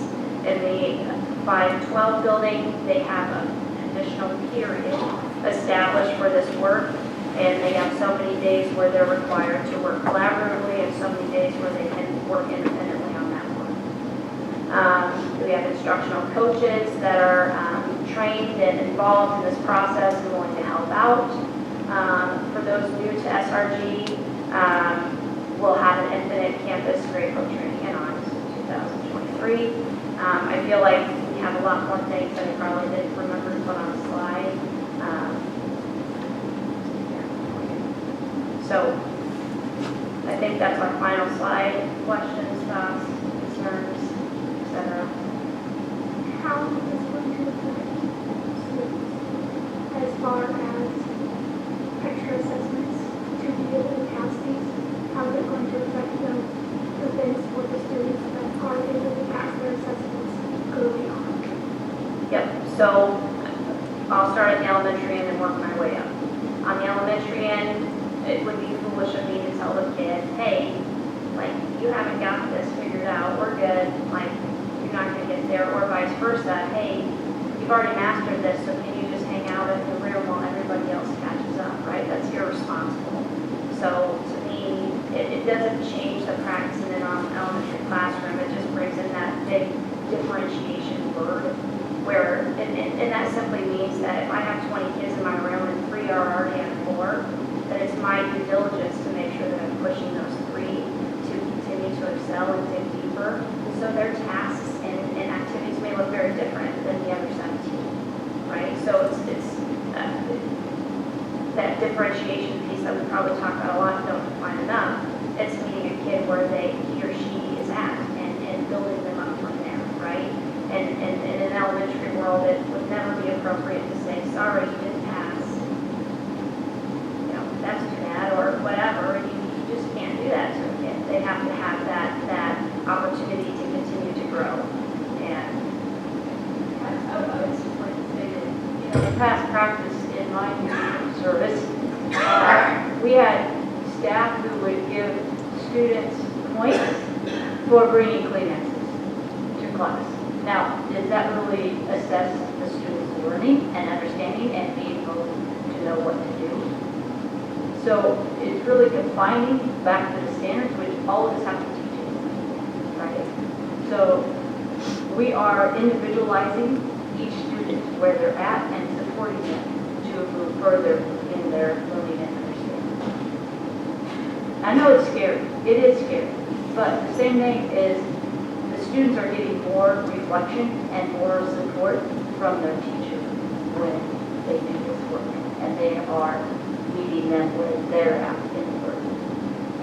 But will this slow down the assessment? Say that you have these 12 assessments that they have to do for the year. Not all kids may meet that because they're not. That's why we put supports in place. And that's also the whole point behind standards reference grading. Kids aren't ready all at the same time. And so we're building in those opportunities for kids to be ready at different times. That's not just an elementary concept, that is for all students. Is it fair to kids to move them on and then they do not have that foundation to be able to be successful at that standard? Then when we talk about, are they ready for a job? Are they ready for college? Then what have we done if we've failed them to recognize where they're at and then provide supports, whether they're high or low? I think sometimes what happens is some of those students who are good teacher pleasers and teachers just give that great because they like them, they're a good person, they want them to succeed, but at the end of the day, is that really going to help them in the long run? So buckling down and helping them be successful where they're at and moving them forward is our job as a profession.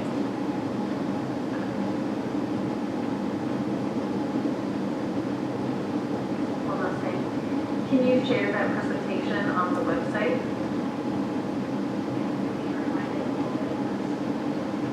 Yeah. And I would just encourage, maybe to have some more training sessions or open Q&A with parents, and I think teachers, what's working, what's not working. Because again, I agree with the parent that spoke. There might be pieces of this that just aren't working. And maybe what works in a big school district doesn't work in our district. So I really want to be conscious of that, just always in the back of our minds, I will also stress that we have been talking with our ELA teachers nonstop about this process the entire time. What is working for them? What isn't working?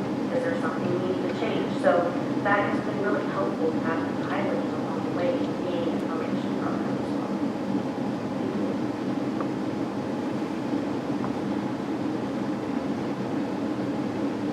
All right, thank you very much. That moves us on to our next topic. Early retirement. This is an actionable item that does require a motion and a second for us to take action. We had 3 teachers that qualified that have opted to take early retirement this year. Mrs. Erickson, Mr. McKinney, and Ms. Calvert will all be taking advantage of the early retirement package, and we wish them well. I think they're all pretty excited, which is good to see. It's been a lot of years and a lot of expertise, and we wish them nothing but the best. All right, anybody have a motion?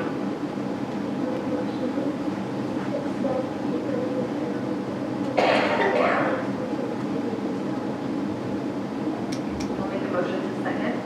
It's been properly moved and seconded to approve the early retirement for President Erickson, Tim McKinney, and Nancy Calvert. All those in favor signify by aye. Aye. Aye. Opposed? Very good. Public safety plan. This is informational only. So we wanted to get this to the public so that they could review it and provide feedback. So this is the version that is for parents and any community members. And we'll bring this to the board for approval next month. So this is based on the work that we've done around the master plan. And so this is just that next piece of the process. So there's a table of contents, so parents can kind of preview that, see what's in the plan, and skip to what they want to look at it. But this is obviously one of our steps to keep our schools safe. So this is for your information and preview and reading pleasure.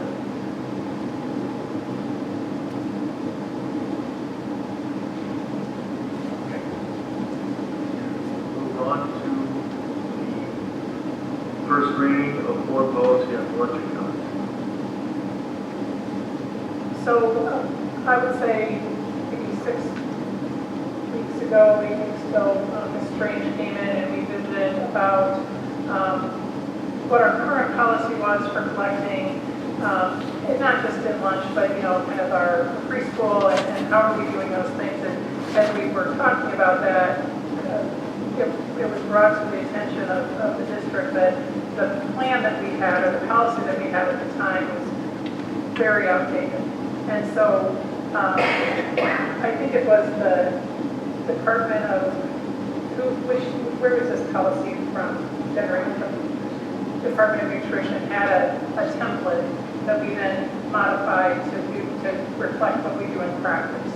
So the highlights, we expect that everybody's going to pay for their meal before they eat, but we know that that's not always the case. We know that sometimes a check doesn't get sent, or it doesn't happen right away for whatever reason. So it just outlines the process of what's going to happen if the account becomes arrears, and then what kind of actions we can take to help people bring their accounts back up. So this is just solidifying that process. Because it is a board policy, there will be 3 readings on this. I did not do a red line strike through this because it's almost all changed.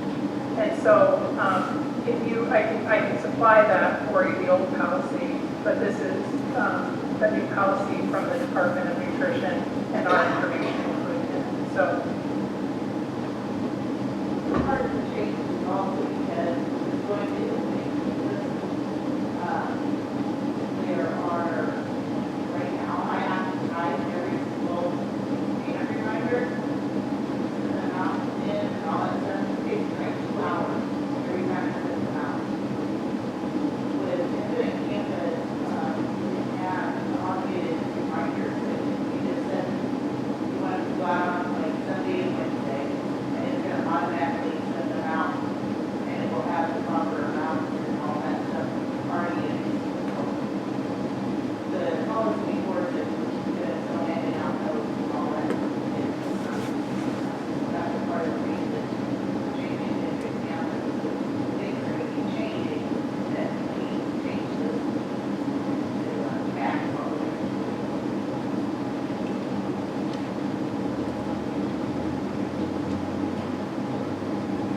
We also have quite a few accounts that are outstanding.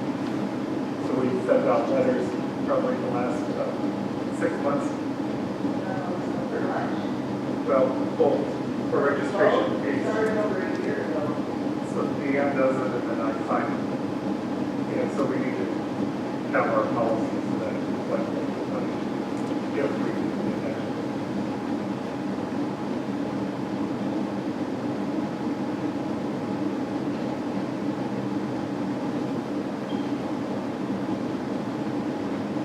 Do everything possible to try to get people to either, if they qualify, sign up for free or reduced meal, try to set up a payment plan with them, give them time. We went through all these steps, and we still have accounts that are able to set their help.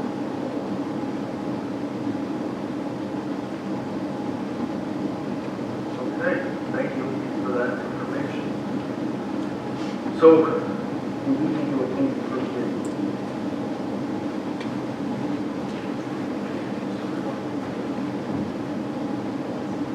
We can have a motion to approve the first reading.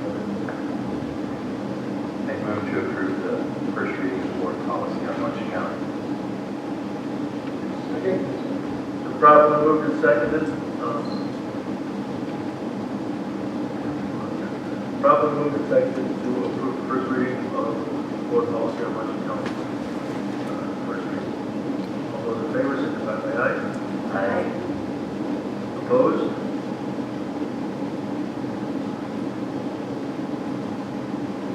All right, bid for HVAC system. So in the packet, we put in the recommendation for Art, who is working with us in this project. We did put this out for bid last year, and if you remember right, it came in at about $1.2 million and $1.4 million, which was well over 50% the markup of what we had anticipated. And so we changed the process for how we did this. We created a bid just for procuring the equipment, and then we created 2 installation bids, one for the middle school and one for the middle school. And so we had 1 person bid, and it came in at $1.8 million for all of it. Again, that in our estimation and in the estimation from ISG is significantly higher. And Art said we could talk to him, you can call him if you want to have a conversation about why that is. But because of the scope of the size of the project, and because of the amount of work people have, and partly because of the timeline, we felt like that's probably one of the reasons why people either didn't bid or that the bid was so high. And so the recommendation is that we reject the one bid that we did get and then consider still maybe looking at just bidding the procurement of the materials and then contracting with local installers, local contractors to do some of that work. So I anticipate that this will be a conversation over the next 2 or 3 board meetings about what direction you want to go. But right now the recommendation is to reject the bid for the project as presented.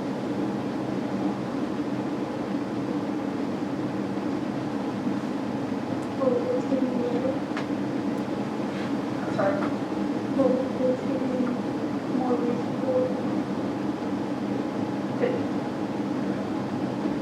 Yeah, they could, just depending upon the supply, if the labor shortage would go the other direction, then it could help. I think with all the federal money that's out there, they've got more than enough work, so therefore they don't need our work. Does that make sense? So as time goes on, I think, would you agree? I think it is it's still prevailing wage and all that, which is So this, we did not make that a mandatory. So we bid it so that we didn't have to use. the money that we were using for happening. We set aside money in our saving couple to pay for it if we could, so that we wouldn't have to run into that issue of Davis making it. But this is still the only bid that we got, even with that. Well, I guess, yeah, my opinion, my suggestion is that the only way this is going to get more reasonable is to package up something larger. The labor shortage will change in the next foreseeable future, and the cost of this equipment is not coming down in the next 2 to 3 years. So packaging it up and making it into a bigger package is probably the only opportunity for multiple bidders. Not a price.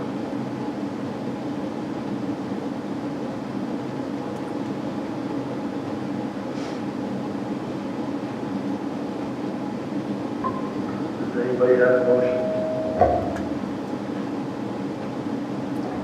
I move to reject the bid for the HVAC system work. And I second that. Probably move and seconded to reject the bid for the HVAC system work. All those in favor, signify by aye. Aye, opposed? All right. The fiscal year 2022 audit. This is also actionable, requires a motion and a second for us to take action. On Friday, we've all got a copy of the audit. Did you have any questions? I'm so sorry, I just have one question. The solvency ratio is above the range. That's a good thing usually, but the liquidity right now is, I just wondered if that was going to get down back in the range as much as it's going to end of the year. Right, that was just one of the June 30th, I think it was. Yeah. All right, and then not specific to this, with all the banks failing, FDIC maximums, or minimums, I'm sorry, 250, we're covered by interest. But we're covered because it's public funds. Yeah, it's public funds. A lot of that. Okay, secure. Got it, no matter what the, perfect, thanks. I thought that was the case, I just wanted to confirm. And actually, since we're talking about interest or public funds, our interest has gone up quite a bit. So we'll be well over 100,000 for interest this year versus last year, with like 5,000.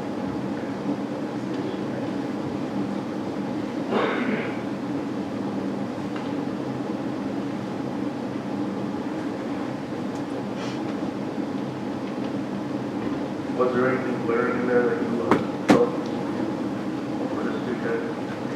No, there really wasn't. It was, but I will tell you, it was a clean opinion. So it was unmodified or unqualified, so that's more opinions. comment that we get every year is segregation of duties. So we'll work on trying to use the people that we have in our office. Try to help them out.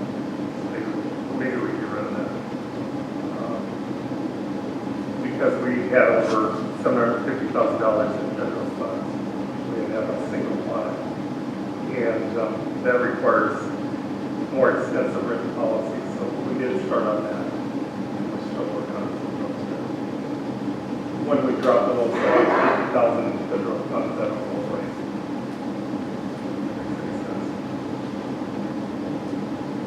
That's all I have.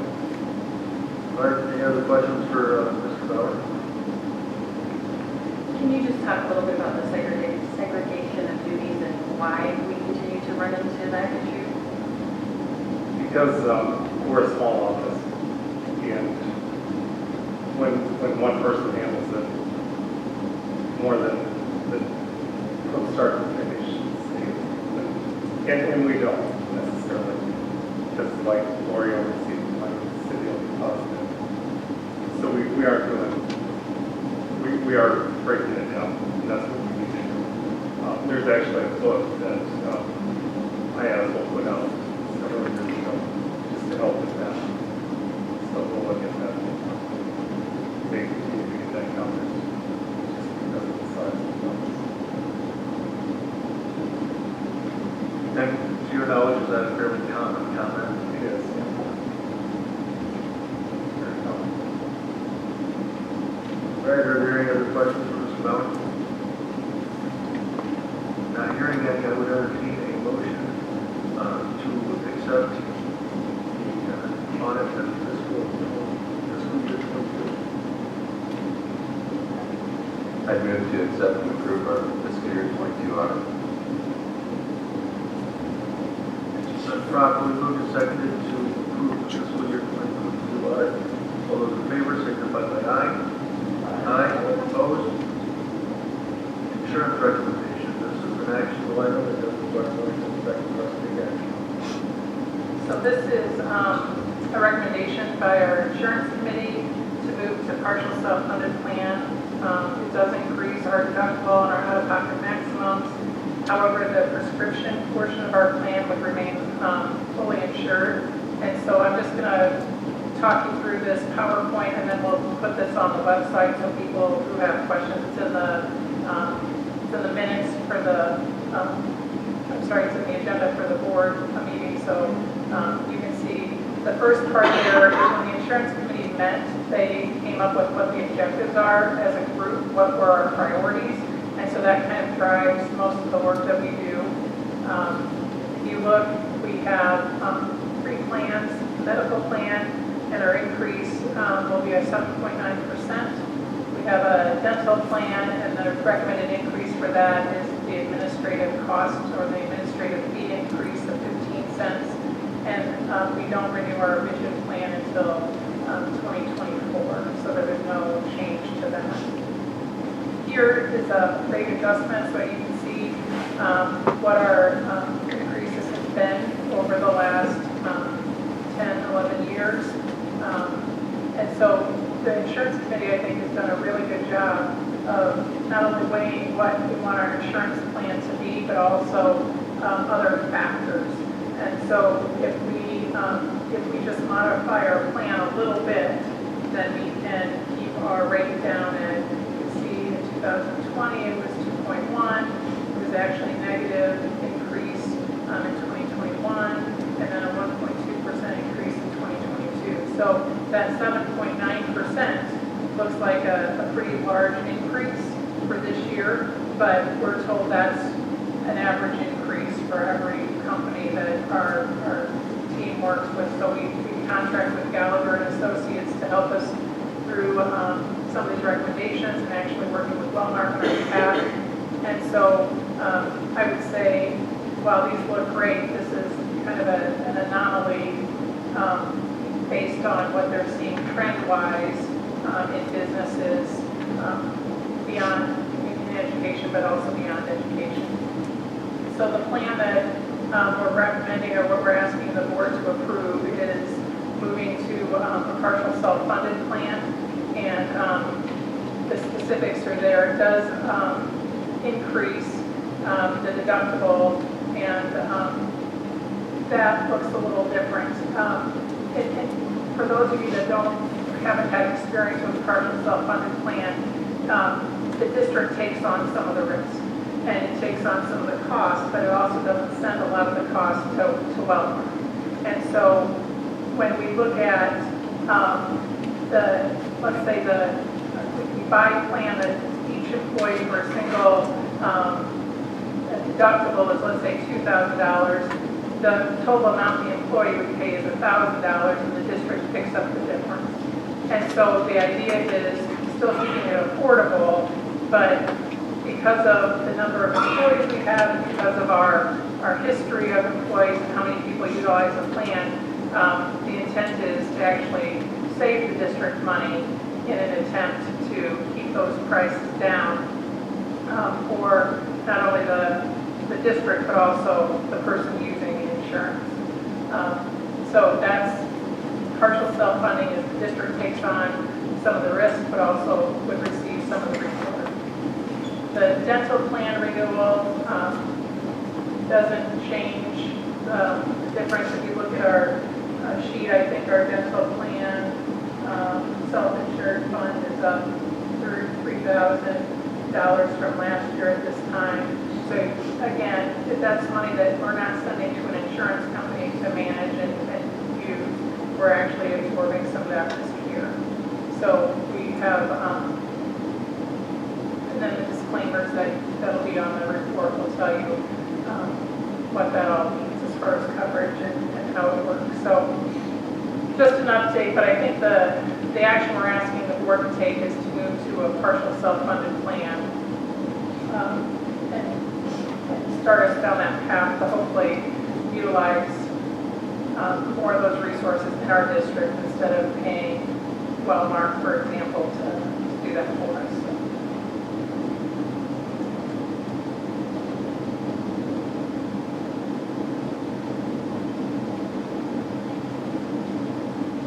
Are there any questions on the insurance recommendation?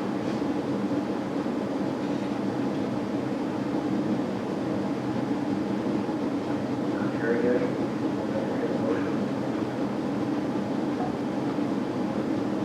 I move to approve request vote. I move to approve the insurance committee recommendation to move to a partial self-funded plan to increase the deductible and out-of-pocket maximum. Second. Properly moved to approve the insurance committee recommendations to move to the partial self-funded plan with an increase to deductible and maximum. All in favor, signify by aye. Aye. Opposed?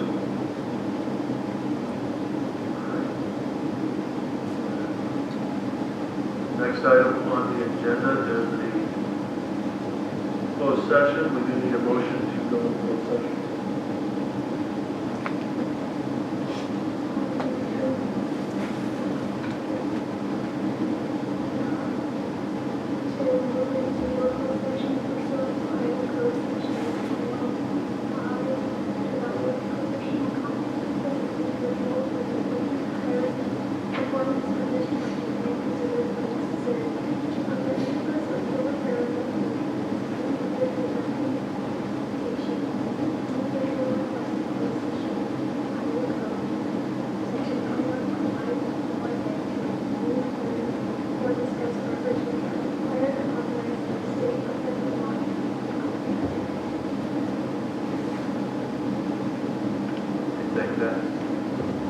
Properly moved and seconded, Ted, do we need a roll call? Jeremy, aye. Monica, aye. Roger, aye. Melissa, aye. Any aye? Rob, aye. All right. We will go into closed session. 127 on March 28th. And we are now back in open session. Return to open session, possible consideration and action on non-renewal of probationary administrative contract. Is there a motion on the floor? I move to not renew the probationary administrative contract of Angie Strow. I'll second that. Been properly moved and seconded to not renew the probationary contract of Anson Bonte. Does this require a roll call? Yep. Eddie, aye. Melissa Keller, aye. Jeremy Mask, aye. Monica Strange. All right, that's the end of our agenda. Is there a motion to adjourn? I move to adjourn. Been properly moved and seconded that we are adjourned. All those in favor, signify by aye. Aye. Opposed? We're adjourned. Next meeting is April 24th, 2023.